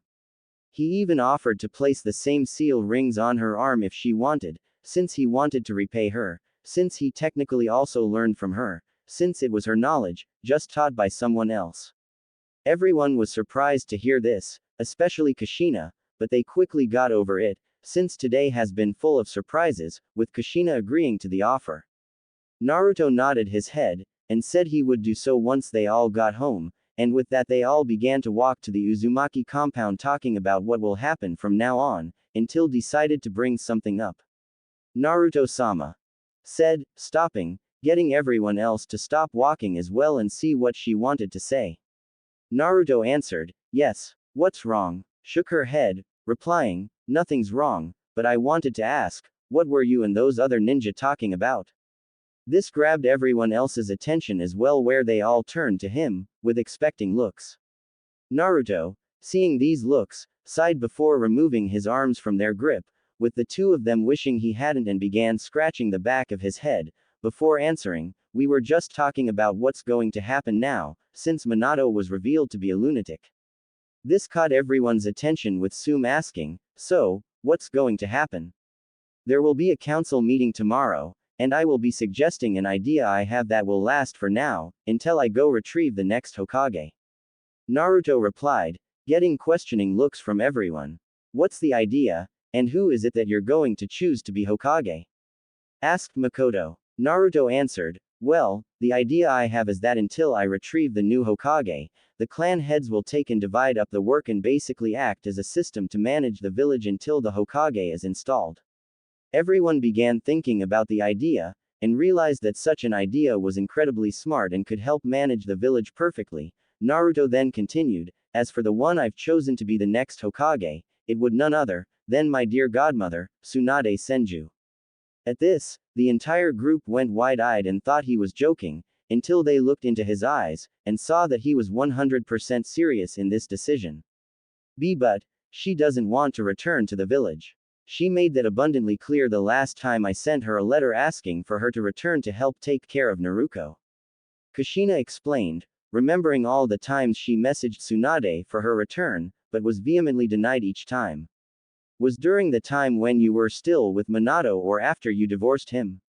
Naruto asked, knowing that her answer could very well determine the issue. Both, but even when I told her I was no longer with Minato, she still refused to come help. Kushina replied, saddened that she wasn't able to convince Tsunade. Well, don't feel too discouraged. Naruto said, getting everyone to focus on him. Remember, she lost her brother and lover during the war, and both had wished to be Hokage, so that might be a very big reason as to why she doesn't wish to return. She thinks there is nothing here for her, but it is going to be our job to show her that she does have something in Konoha. Everyone was touched by what Naruto said, and agreed wholeheartedly with him. They all then began to continue their way to the Uzumaki compound when Hitomi asked, "Oh Naruto," she said, getting his attention, "what did you mean by, my summons get extra destructive, and what exactly are your summons?" At this, everyone wanted to know as well what they meant and what were his summons if they were so destructive. Naruto just began chuckling before he spoke, and his answer got every one of them to become very excited and slightly fearful at the same time. What I meant is that they don't know the meaning of holding back, and as for what they are, Naruto then turned slightly with a grin and everyone could then see his normal blue eyes gained a slit in them like a reptile's and said, "Why, they're dragons, of course." The group were thunderstruck at hearing what his summons were, but then they realized such a summons were perfect for Naruto, and all they could do was pray to all his future enemies who experience these dragons' wrath. Uzumaki Compound. Night. It was the night after Naruto fought Minato and won, while also revealing Minato's own insanity. After the Anbu took Minato to the village hospital, the doctors reluctantly made sure his life wasn't in danger. The only reason the doctors followed the ANBU's orders was because they knew that he had to keep up his end of the bargain against Naruto. After Minato was out of danger, the doctors and Anbu noticed that a set of the seals were beginning to disappear. Seeing this began to freak out the doctors, as well as some of the newer Anbu, to the point that they called in Naruto. Once Naruto arrived, they led him to Minato's room and asked him if something was happening. Naruto was able to calm their nerves when he explained that the parts that disappeared were only the seals keeping him alive. He then explained that those seals were only going to stay until he got medical treatment, and that once he was fine, they would fade away while the paralysis seals would remain. The Anbu were amazed and had also asked how the seals are able to tell and stay active. Naruto then explained to them that he had added a set of seals to connect the whole array to Minato's own chakra network. They had asked why he did that and he explained that doing it like this is easier, because he won't have to constantly supply chakra or reapply the seal, and this way, there is no way to actually shut down the seal unless Minato dies or he himself takes of the seals. The Anbu were amazed at how talented Naruto was in Fuinjutsu and they knew that he most certainly took after his mother and father in that aspect. After that, Naruto had finally gone back home where Kushina, his sister, Kurama and everyone else were waiting for him. He walked inside to see the usual group of friends who train with him at his home, his family, and finally Boa, her sisters, and Marguerite. While he was observing this, he felt a pair of arms wrap around his right arm before pushing it between two incredibly soft globes. He looked to see that it was Kurama who was smiling at him and said, "Come, everyone is waiting to meet you so they can finally learn more about you." With that, she walked forward, dragging him along, while also getting the attention of everyone else to see the one they wished to meet. His mother and sister instantly shouted, "Naruto!" The two instantly had their arms wrapped around him and were holding him tightly, showing how worried they were for him during his fight. Naruto was surprised by this, before he smiled and hugged them back. Everyone else watching were smiling as well, the women who knew Kushina because Kushina was now looking better than she had in a long time. As for Naruto's friends, they were happy because Naruto was finally reunited with her brother. After a minute, the two let go of him, before they both smacked the back of his head. However, instead of him gripping his head like everyone was expecting, Naruto and Kushina were the ones to begin gripping their hands in pain. Everyone was surprised by this and then looked at Naruto to see him sheepishly scratching the back of his head. "I probably should have warned you that my body is much stronger and tougher than a regular person's, huh?" Naruto sheepishly asked. The two of them looked up at him with tears in their eyes and exclaimed, "Yeah, think. Everyone began laughing at the three's antics before they finally joined the others and everyone had a good time. They all learned that Naruto had been living and training in the forbidden part of the Forest of Death for 3 years. What really surprised them was when he told them that he had actually gone to the sea for 3 years and lived with a group of pirates who all treated each other like brothers and the captain like their father. When Naruto was talking about his pops, Whitebeard, everyone could see how happy he was, and they figured he had a very close relationship to Whitebeard. They listened to the adventures he had and the others who were in his graduating class were starstruck to hear of such amazing tales. Meanwhile, some of the adults were dumbstruck to hear about some of those people, I mean, men who have the power of a phoenix. A man who was made completely of fire. A man made entirely out of rubber. They were glad that Naruto was friends with some of these people. Naruto was in the middle of telling them about the time he was on an island where the entire place was a desert when Naruto asked a question that surprised everyone. Ni-sama, how strong are you? This got Naruto to stop talking and look at Naruto with a surprised expression. Everyone else was wondering about this too, as while they did see some of his strength, they still had no idea how strong he actually was. Naruto began to hum while rubbing his chin, but before he could answer, Boa, her sisters and Marguerite all came over with Boa being the one to say something that most certainly threw Naruto off. I think you should show them your strength, Naruto-sama. Boa said with a smile. A smiling Sandersonia then said, indeed, it would be nice to see your power again, even if for a little bit. Ino, being the little gossip she is asked, what's so special about Naruto's power? Marigold then replied, well, you see, Naruto-sama's power changes, depending on how he feels, in a sense. It's like how a tree's appearance changes during different weather occurrences, like how it looks happy and relaxed on a sunny day, or angry during a storm, his power does the same. Everyone was surprised by this answer, before they turned to look at Naruto calmly sitting in his seat.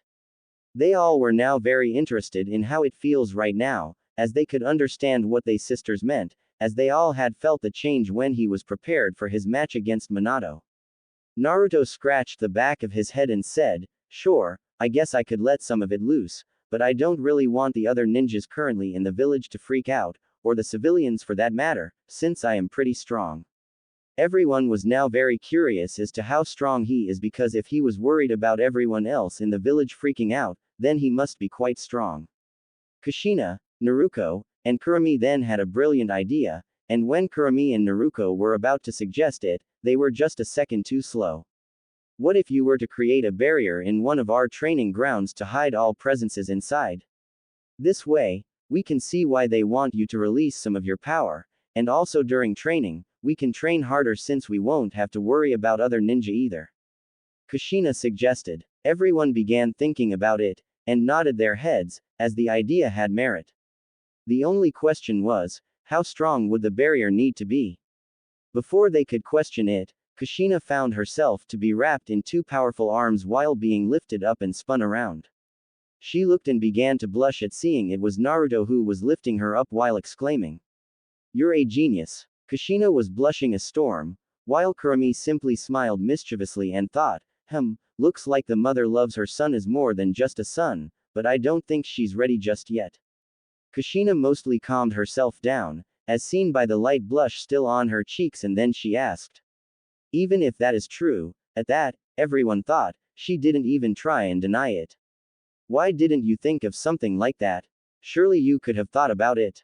Everyone thought the same, and then turned to Naruto, to see him sheepishly scratching the back of his head while nervously chuckling.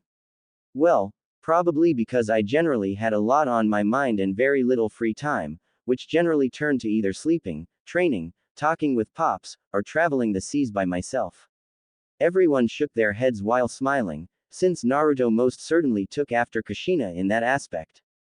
The adults all knew that Kushina, herself included, could be kinda forgetful at times when she has a lot on her mind and generally liked to spend her free time training, spending time with her daughter or friends, or just relaxing. The teenagers were smiling because they knew that Naruto, despite not knowing him for very long, was very kind and had a heart of gold. Anyways, let's all go outside so I can make this barrier and also so I can give all of you a little performance. Naruto said with a grin. With that, everyone began to move outside. They all moved to one of the training grounds, before they began to see the 3 rings on Naruto's arm begin to light up again before he kneeled down and placed his hand on the ground. Once he did that, a series of seals emerged from where he had placed his hand and began to spread out at incredible speeds. Everyone watched as the seals seemed to keep going until before they all saw what looked to be a shimmer surround the entire compound. Everyone was confused and Kurenai was the one to ask. What was that, Naruto? I thought you were only to put the barrier around the training ground. Naruto stood up, and began to roll his arm before he cracked his neck and turned to everyone before saying, we did agree on that, but then I decided that I like my home to be safe and protected from unwanted guests, so I decided to make a barrier around the entire compound that instantly keyed in everyone here. Now, everyone can come in and out from wherever you guys are straight into the training grounds and not be stopped. Anyone else, however, will be unable to enter, and will get 3 strikes. This amazed everyone, but none more so than his mother Kushina, who couldn't help but be proud of Naruto for wanting to protect his home. She knew he was strong, as seen in the fight, but to see he was also smart and clever enough to use seals to protect the entire compound only increased her pride as his mother. She was brought from her thoughts when she heard Sakura ask, what exactly are the 3 strikes, Naruto-kun? Naruto smirked and said, well, each strike differs in severity depending on which strike it is. Everyone was surprised by this and were completely focused on Naruto as he continued. The first strike will shock the person for about 10 seconds, but the voltage won't be very strong, only enough to induce temporary paralysis. The second strike will send the person shooting back with enough force to knock them out, by calculating what direction they will go, and how much force to add. The final strike will allow them to enter and then instantly paralyzes them, before sealing off their chakra until I come and release them. Also, as an added bonus, I made it so that people outside barrier who are not keyed in, cannot look inside in an attempt to spy on us or attempt to eavesdrop on conversations. Everyone was staring at him in shock as they were now unbelievably amazed at how intelligent Naruto had become during the time he was gone. First of all, to make a barrier of this level is astounding enough, but to also include a multiple punishment effect is insane. Then, to also make it where it serves as a privacy and silencing barrier was amazing. Some of the clan heads began discussing on possibly requesting him to create barriers for their compounds as well, when they all then heard him say, alright, now, I just need everyone to let me know when it becomes too much, alright? Everyone nodded, as they understood that it may be too strong for some of them to handle if he releases too much. They saw Naruto back at them, before moving away from them, and turned back before he closed his eyes. They watched as he took a breath, before he seemed to stop moving. They wondered if anything was going to happen, when they suddenly felt a wave of calm, safety, and warmth wash over them. They had felt a little of Naruto's power before on separate occasions, and they could all say that it felt the best right now. The first time they felt his power was when they had met him during the Genin test and it felt powerful, confident, yet protective. The second time was when he seemed prepared for war in his match against Minato and it seemed like a powerful beast being restrained with chains just waiting for the time when it could unleash all of its power. Now however, it felt so soothing and calm, and so protective, like they were sitting while a gentle lion curled around them, sleeping while providing warmth. They could even feel it shifting with his breathing and growing stronger, but not uncomfortable. Everyone was feeling so relaxed and calm, well, not everyone, as it was having a different effect Kurama and. While everyone else was feeling calm and relaxed, the two of them were feeling quite hot, and the cool night air did not help, as it made their heart underneath their clothing. The two could feel the heat building in the core and they knew they would be able to stand it much more before they jumped him. While Boa's sisters, Sum and her daughters were feeling the same, it wasn't to the same degree, so they felt fine, just a comfortable warmth. After a minute, Naruto began to draw in his power back, and then opened his eyes allowing everyone to see the gentle look he currently held along with his gentle smile that made him all the more handsome. Naruto then said, well, let's go eat and relax. What do you say? Small time skip. Currently, We find Naruto in her room heavily making out with her, grinding on Naruto while she runs her hands through his hair, and he does the same while one hand is also at her lower back. Naruto pulled back from succulent lips and dove into her neck, licking her soft flesh and then sucking on her neck. She moaned and pulled him into her neck and ran her hand across his muscled back as she squealed when Naruto spanked her. "And here I thought you were a snake princess," Naruto said when he got the same squeal when he spanked butt again, and then she moaned when he gripped it. "I am," a red-faced moaned before she pulled back, leaning back and pointing at Naruto. "I am the snake princess who would never allow a man to touch me." "Then what does that make me?" Naruto said with a smirk before sucking on her index finger she was using to point at him. "You're a god in human flesh," moaned before Naruto picked her up and placed her on her back on the bed. "Then let me show my appreciation for your worship," Naruto stated before he ripped open her clothes and saw her large jiggle with her heavy breathing. Naruto cupped the massive J-cup mounds and palmed them, earning heavier pants from as he played with her. Naruto watched her become erect and beg him to suck on them. Giving in to their demands, Naruto leaned forward and latched onto her right and kept his left hand on her other. "Og!" screamed as she arched upward. She had never had her sucked before, so she had no idea sensitive they were, as the pleasure she felt was intense. Her legs felt like jelly and her quivered as it started to secrete her fluids, which hit Naruto's nose, making him smile into her. Naruto pulled back, stretching the out and let it go to see it snap back against her chest and its natural elasticity as it reformed. Smirking, Naruto moved his hands to Boa's again. "Og!" Naruto poked both of in and to silence her, clamped on her lips, placing his entire weight on the woman. She then wrapped her legs around Naruto's waist and kept him in her mouth as long as possible before separating for air, flipped them over and unwrapped her legs from Naruto. Before he could say anything, Naruto felt her sit on his face and looked to see a pair of purple satin panties with gold snakes all over. However, the most eye-catching detail, the dark, damp spot where her was. "Go ahead and dine on my pristine as my offering to you," seductively stated before her eyes partially rolled backwards when she felt her underwear get moved to the side and her get licked while her lips were toyed with. Naruto grunted into Boa's folds as he felt Boa lean forward and slowly unbuckle his pants and pull out his erect.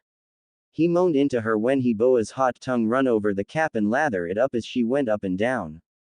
Finishing up the prep work, Boa opened her mouth wide and took him into her mouth and moaned when she felt Naruto slip a finger into her. "Oh God, Naruto. You know what to do," Boa thought when she felt him hit her G-spot 5 times as she bobbed her head up and down on his before tensing. A muffled scream echoed through her throat as she came on Naruto's face, letting him lap up her fluids, which were very sweet. "Must be from all that exotic fruit she eats," Naruto thought as he licked her crotch. Naruto flipped them over again and held Boa down as he thrust into her mouth while fondling her as she moaned around him, making a delicious sensation run around him and made Naruto grunt as he moved. Boa could feel Naruto's nuts hit her forehead and nose as he pushed in and out of her mouth as she went slack and let him play with her body. Her eyes widened when she felt him press deep into her mouth and breach her throat, and almost vomited when she felt hot, liquid, sperm shoot directly into her stomach. Naruto pulled up and several shots covered her face and her. Then cupped her and began to lick them clean before she scooped up Naruto's seed from her face and slurped it from her hand, with Naruto watching feverishly. She felt herself get moved again, and this time she was in the doggy position. "Let's remove this first," Naruto stated as he started to remove her open shirt, making her branded back start to be exposed, making scream and grab the shirt, pulling it tightly over her back. "No, don't look at it," she cried as she started shaking. "Please, don't look at my back," begged as she started to cry, the atmosphere gone. "It makes me feel ugly, knowing that their mark is on me." Naruto leaned over and caressed back and neck before pulling her towards him into a hug. He held her gently while softly kissing her neck with moving her head to the side a bit to give him more access. "I would never think you are ugly for a simple mark," Naruto stated lovingly, before he began to take off her shirt, with allowing it this time. Naruto began caressing the brand of the Tenryubito, getting her to tense, before she relaxed, as he said, "If you want, I'll cover it with my own mark to show that you no longer belong to the celestial dragons, but to me instead. Sniffled a bit and snuggled into his chest. I would like that, and only if you do it for my sisters as well. Choked out. You know that they have suffered due to those cursed marks, and they would love for you to mark them instead. Freeing them and claiming them as well, just like you will for me. Naruto ran his hand through her long black hair, and replied, as you wish, my hubby Haim. Smiled with tears in her eyes before she turned and locked lips with him and said, thank you Naru-sama, for being so caring and for caring about me and my sisters. Naruto smiled while he held her before they laid down on the bed and covered themselves while turning to face each other. They smiled and gave each other a chaste kiss, before they fell asleep, not noticing the door was slightly open, or the two pairs of eyes that had been watching for a while. Meanwhile, outside in the hallway, Sandersonia and Marigold were both heavily blushing from what they saw and heard, but another thing they had in common, were the happy smiles on their faces. It had been about 2 hours after Naruto released some of his power for everyone present to feel, and most of them had gone home, with the only ones still at the compound being Naruto and his family, Marguerite, Kurama, and themselves. They saw it was getting late and had wanted to find there so they could go to bed, but they couldn't find her. They had begun passing by the bedrooms, when they heard a loud moan coming from room and had decided to see what was happening. They cracked the door open and all got heavy blushes at seeing how passionate and caring the two were. They watched as Naruto pleasured, before their attention was taken by the massive package their sister had pulled out and was pleasing. They had watched as the two continued to pleasure each other, and had felt a little jealous and envious of their sister at being with the protector of their island. They watched as Naruto put on her hands and knees and were about to barge in when they saw him about to take her shirt off, until they both stopped when yelled and curled up. They listened as talked about the mark the three of them share on their backs and agreed that the marks made them feel ugly. They hated their marks, but then they heard Naruto suggest changing it into his mark, to show that the three of them were free and that they belonged to him. They loved the idea, and had become a little wet with how possessive he sounded. They watched as the two then laid down spooning together before they fell asleep. The sisters silently closed the door and then began to move away. They looked at each other with blushes still present before Sandersonia said, I'm happy for Oni-sama. Marigold nodded her head and with a smile said, I am too, and I can't wait for when Naruto-sama will cover these marks on our backs with his own. Freeing us, and marking us as his. Sandersonia agreed before she said, well, let us see if there is another room we can use for tonight. Marigold nodded and with that, the two sisters went off before they too fell asleep. The next day, the sun was rising and filtered into the guest room through the window. The light began to hit face, causing her to stir. Once she was awake, she felt a pair of arms around her and smiled, remembering the night she had with Naruto, before the promise to free herself and her sisters. She began turning, careful to not wake Naruto up, and just smiled softly while looking at his sleeping face. She gently caressed his face, so as to not wake him up, and she thought, how lucky must I be, to have met someone as amazing as you, Naru-sama. When I first met you, I treated you horribly because I thought you were like all men. But then, when we were going to be invaded by the Marines, you protected us, despite how I treated you. I could never repay you and would never be able to repay you for all you've done for us, for me. So again, thank you, Naru-sama. With that, began to get up, carefully so as to not wake Naruto up, before she went to the bathroom and began to take a shower to wash off the smell of sweat and that was most definitely on her. Even though she was washing off the smell from last night, didn't mean hadn't enjoyed the pleasure she had received last night. She most definitely did, but was cursing herself for not being able to go further with him due to her own fear. She should have known better than to think he would hate her or think she was ugly over a stupid mark that he would be changing soon. Was so deep in her thoughts that she didn't notice the figure that was entering the bathroom behind her. Was then knocked from her thoughts when she felt a pair of strong arms wrap around her frame and held her gently.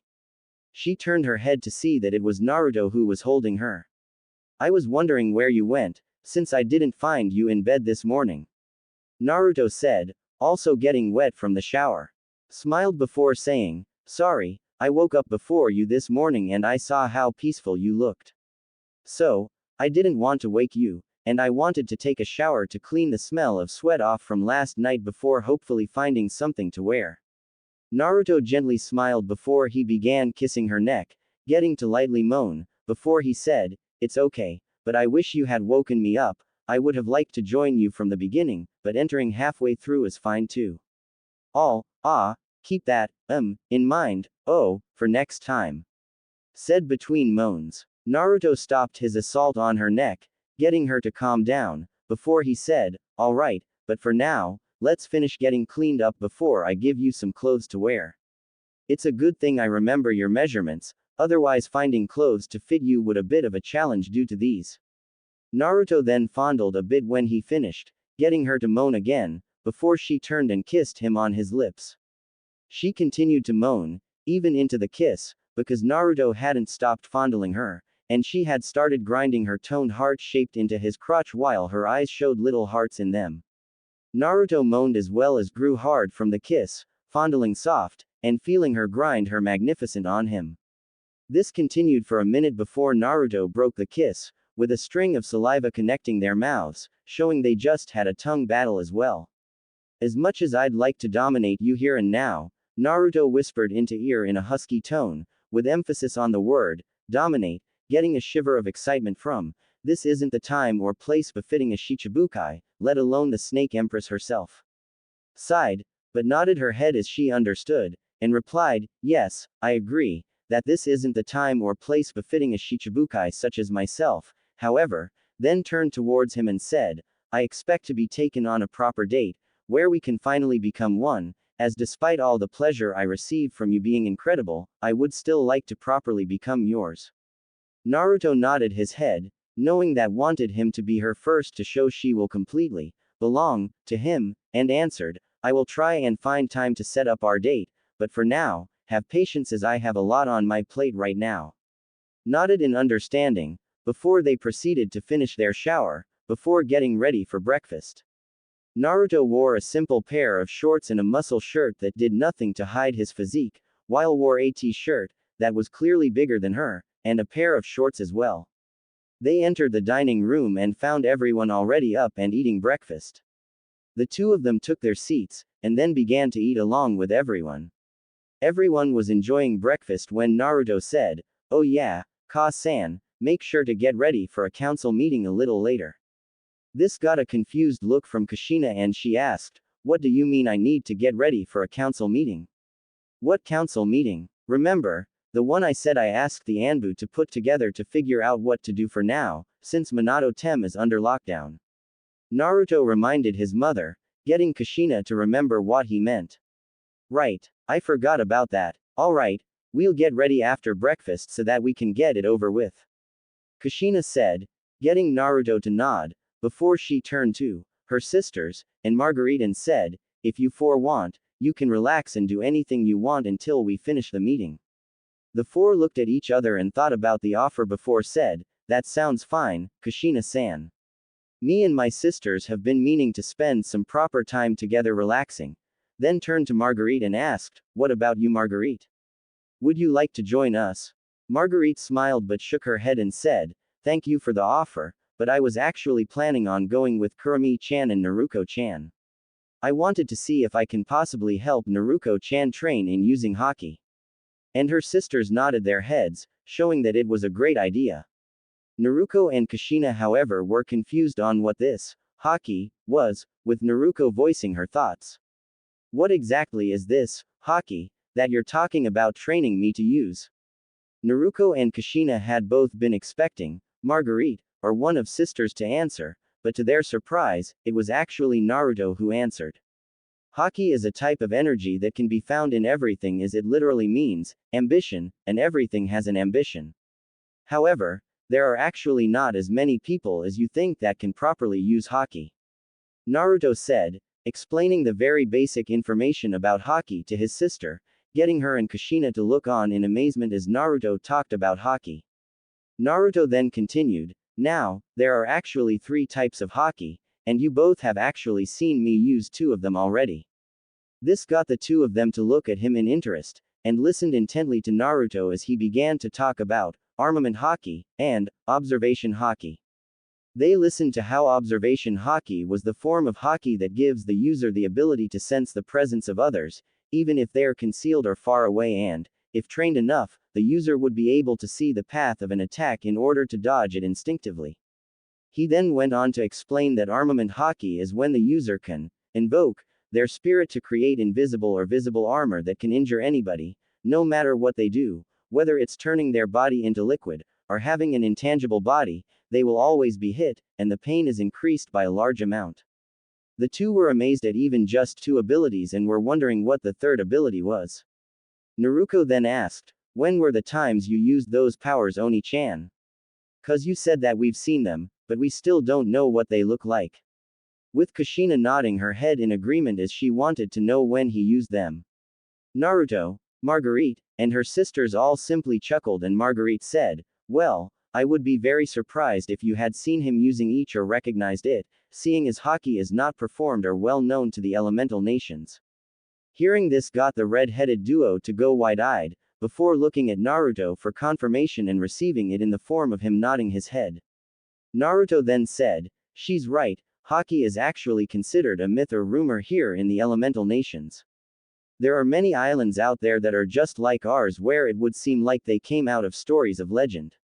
For example, I've heard of an island where everyone who lives there are actually human-like animals, or an island where everything is made out of sweets. Hearing about such places where the people were human-like animals or an island where everything is candy and sweets sounded crazy, but they knew Naruto wouldn't lie to them about something like that." Naruto then continued speaking, "Anyways, do you guys remember the times when my limbs would look like this?" Naruto then proceeded to show them his arm before they watched as a black, metallic substance seemed to cover his arm, with the two of them nodding and Kushina saying, "Yes, I remember your leg looking that against Mizuki and then again when you were facing Minato. Whenever your limbs changed, the area would suddenly feel ominous and oppressive around you and then it would spread whenever there was a flash of energy." Naruto smiled along with her sisters, and Marguerite, before nodding his head, and lowering his arm as it turned back to normal and said, "I'm amazed you were able to sense the feeling of my armament haki, but yes, those times were when I used armament haki. As for observation haki, that is a little trickier considering it doesn't have an actual outward appearance, so I will tell you when I used them instead." Kushina and Naruto were a bit frustrated when they heard observation haki wasn't as flashy as armament, but they were happy that Naruto would tell them when he used it. "You guys remember when I had my genin test against Mizuki when I tied a blindfold around my eyes and during my fight against Minato when I had my eyes closed while helping Gamabunta Jiji?" Naruto asked, getting the two to nod. "Well, the reason I was able to react so quickly and either dodge, or redirect their attacks, is because I could tell where they were, and what moves they were going to do and act accordingly.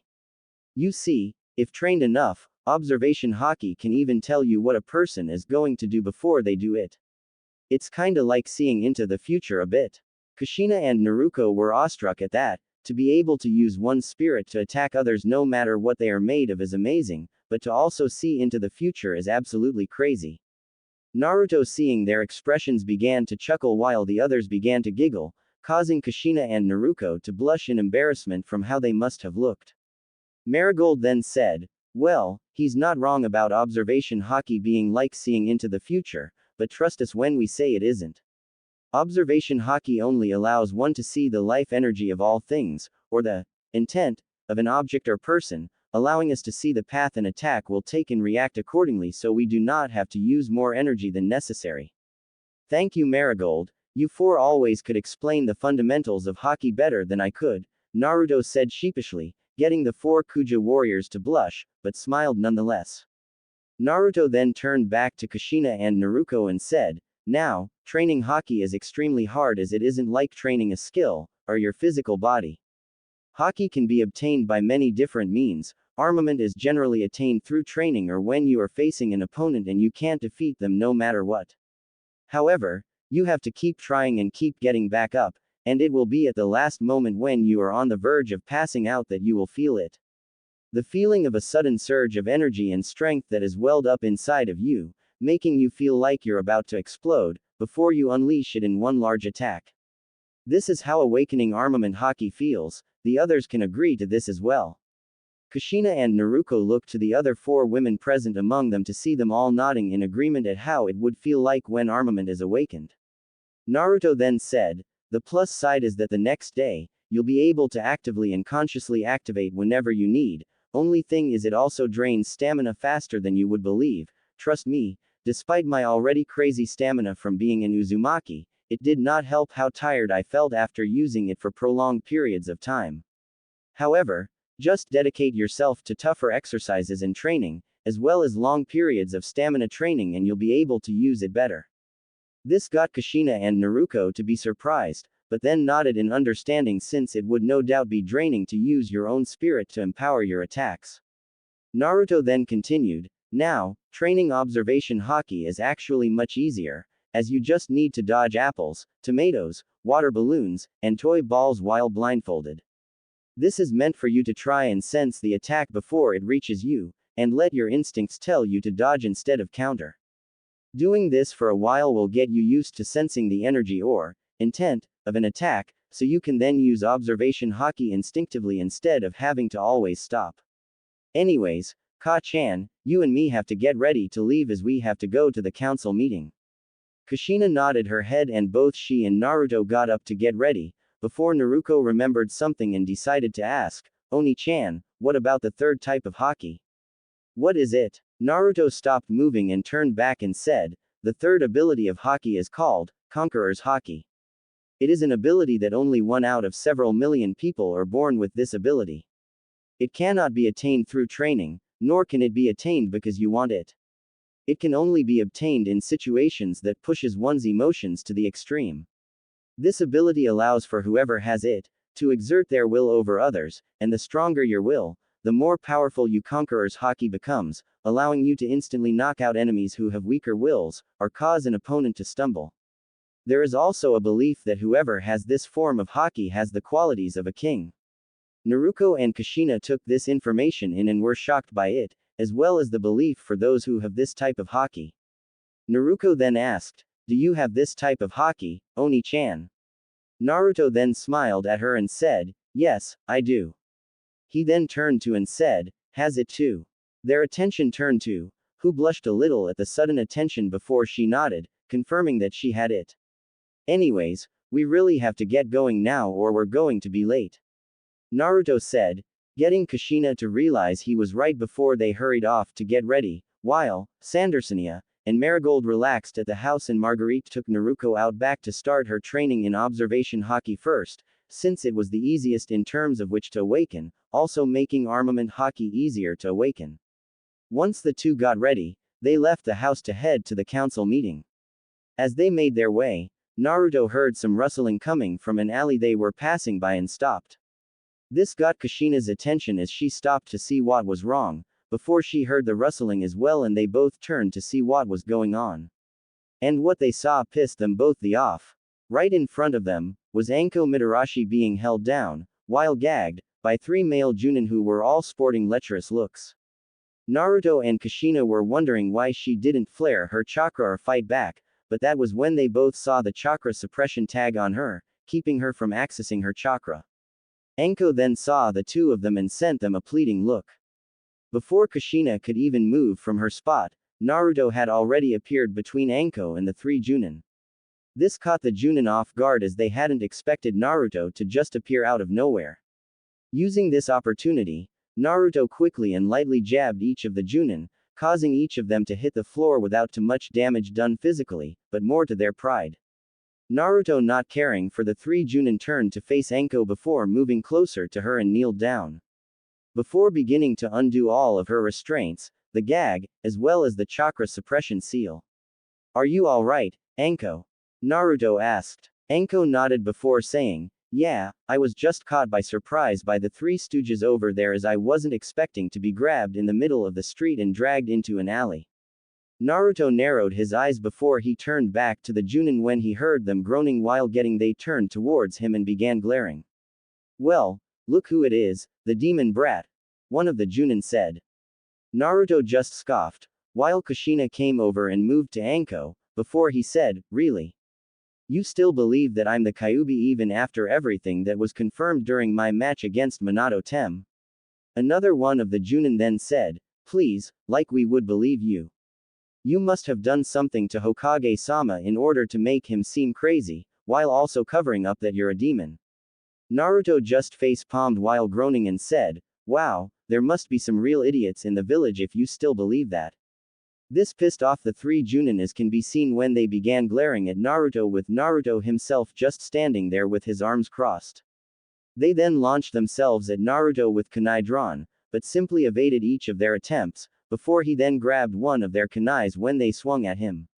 However, the part that shocked everyone was that he didn't catch the kunai with his hands, he caught it with his foot and he was clutching the kunai with his toes, while his arms were still crossed. This had shocked the Junin as well as Kushina and Anko, before they all saw him begin curling his toes before he completely broke the kunai to pieces. Everyone was shocked by the turn of events, before their attention went back to Naruto, who had put his leg back and was currently patting it down after letting go of the pieces of metal still held by his toes, and said, "That is why I don't like shoes, because then I can use my feet properly." Naruto then turned back to the Junin and asked, "Are you idiots done yet? Or do I have to completely knock you out and send you to Ibiki with Anko joining in for the session?" The three Junin shivered at the thought, but, of course, stupidity took its hold and they all charged at him. Naruto instantly appeared in midair before he snap-kicked one of the Junin back into the wall, knocking him out.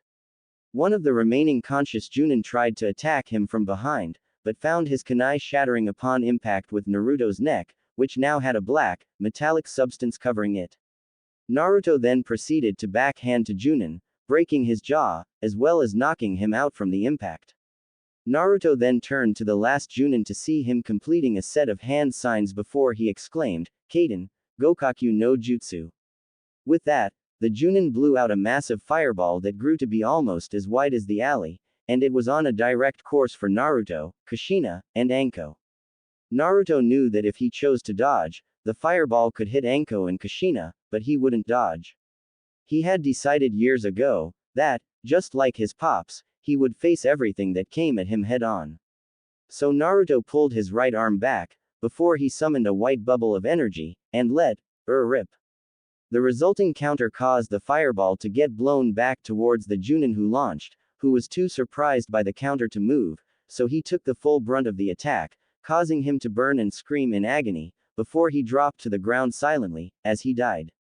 Naruto breathed out, before he turned back to Kushina and Anko to see them just gaping at his display, before he turned and grabbed the last two unconscious Junin and looked up. Kushina and Anko followed his gaze, only to blink when they three Anbu, with them being Neko, Kuma, and Tenzo. "I take it you guys felt the release of chakra and came over to see what happened?" Naruto asked, getting nods from the three Anbu. "Indeed, we did. We decided to see what was happening when we came across the scene before us."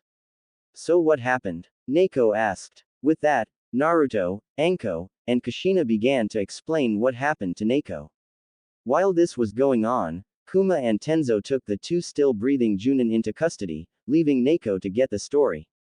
After the three of them explained what happened, Neko nodded her head and said, "I see. While I know that a good majority of the village realizes their mistake, I should have remembered that the village is still spiteful towards you, Anko, and there are still some of the people who despise you and your family, Naruto." Anko put her hands up and said, "Hey now, it isn't your fault I was attacked, or people still hate Naruto and me. Besides, it's not like you could know that they would try and rape me in the middle of the day." They might not have been able to see, the three might not have been able to see Neko's face, but they could tell she was relieved when they saw her shoulders sag a bit and heard her sigh in relief. "Thank you for trusting me so much, and I give my word that the two will be receiving quite a few of Ibiki's more extreme sessions," Neko informed, before she performed a shunshin and disappeared. The three shuddered when they heard that, but didn't really care either, as the two Junin were getting what they deserved. They then proceeded to walk out of the alleyway and back onto the main street, before they stopped and Naruto and Kushina faced Anko. "So Anko, what are you going to do now?" Kushina asked. I don't know. I was originally going to go get some dango, but now my appetite's ruined after what happened." Anko replied. Naruto then suggested, why not come with us to the council meeting? This got Kushina and Anko to look at Naruto in surprise and confusion. Why would I go to a council meeting? Anko asked. I mean, I have nothing against you or the other clan heads, but the civilian council aren't exactly fans of mine. I know, but I have a plan to take the civilian council out of power and give it all back to the position of Hokage. Naruto said, easing Anko's worries, but also gaining her curiosity. What do you plan to do? Anko asked, with Kushina wondering the same as she still doesn't know his plan for the civilian council. Naruto simply gave a sly grin and said, it's a say, cr, et. Before he began to continue his way towards where the council meeting would be held.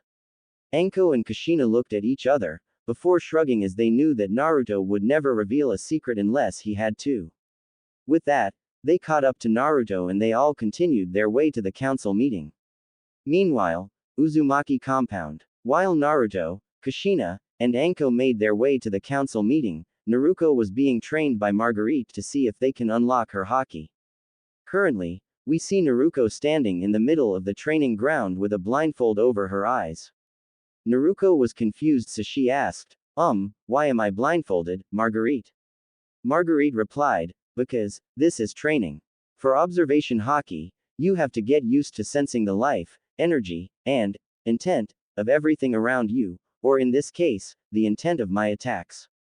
Now don't worry, I won't go too hard on you for now as you have to get used to training like this, and once you do, then we'll take up a level.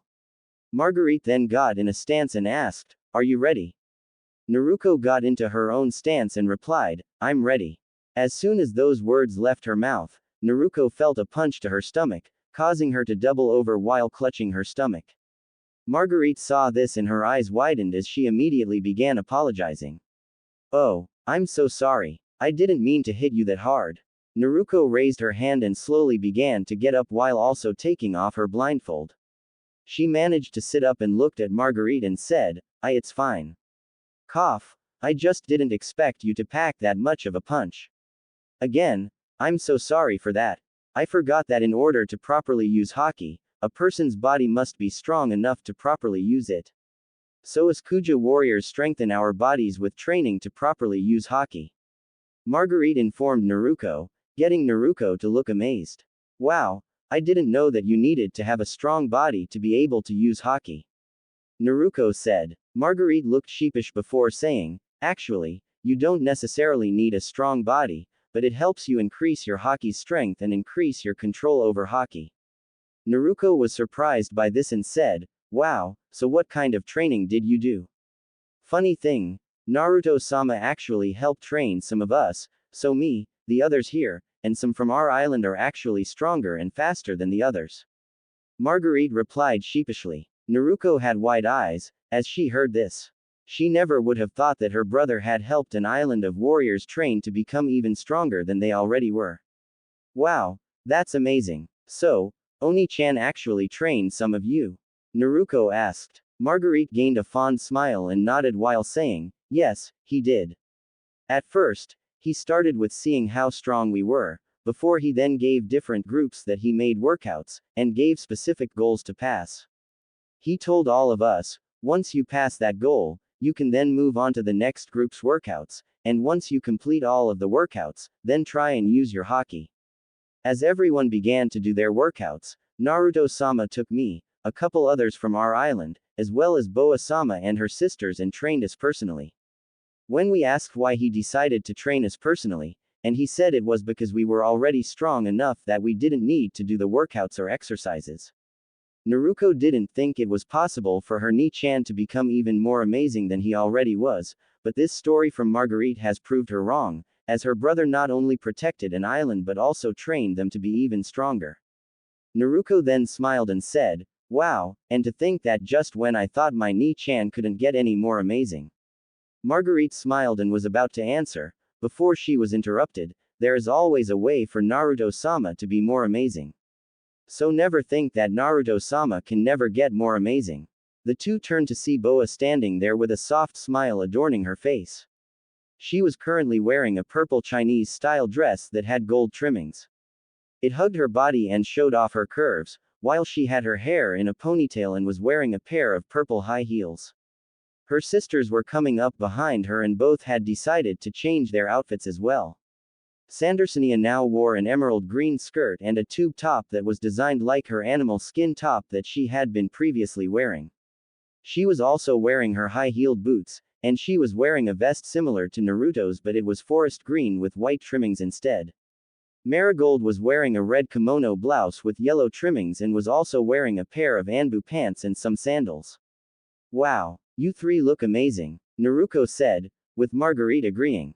The three smiled and Sandersonia replied, "Thank you, your mother took our measurements last night and set out some clothes for the three of us. We were a bit skeptical at first, but after trying them on, we can honestly say that we love her selections. We also very much love your home, it is quite relaxing and the environment gives of a feeling of safety or protection." Naruto smiled and said, "I'm glad you three are enjoying your stay.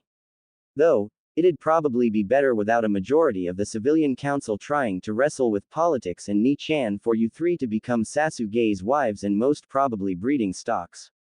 Naruto finished with clear disdain and hate in her voice when talking about Sasuke.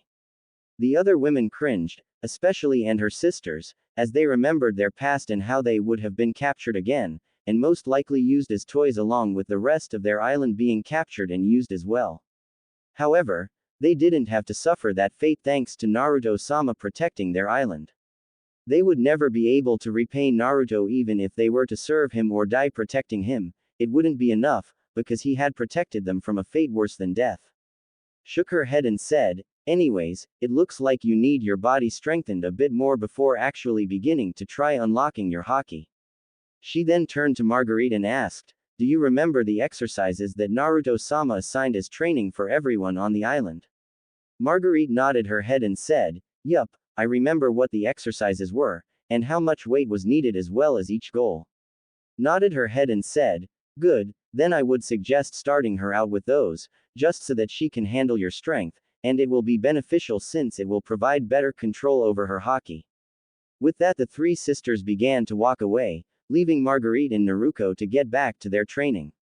Marguerite turned back to Naruto and said, "Well, do you want to strengthen your body up more first, or keep trying to unlock your haki first?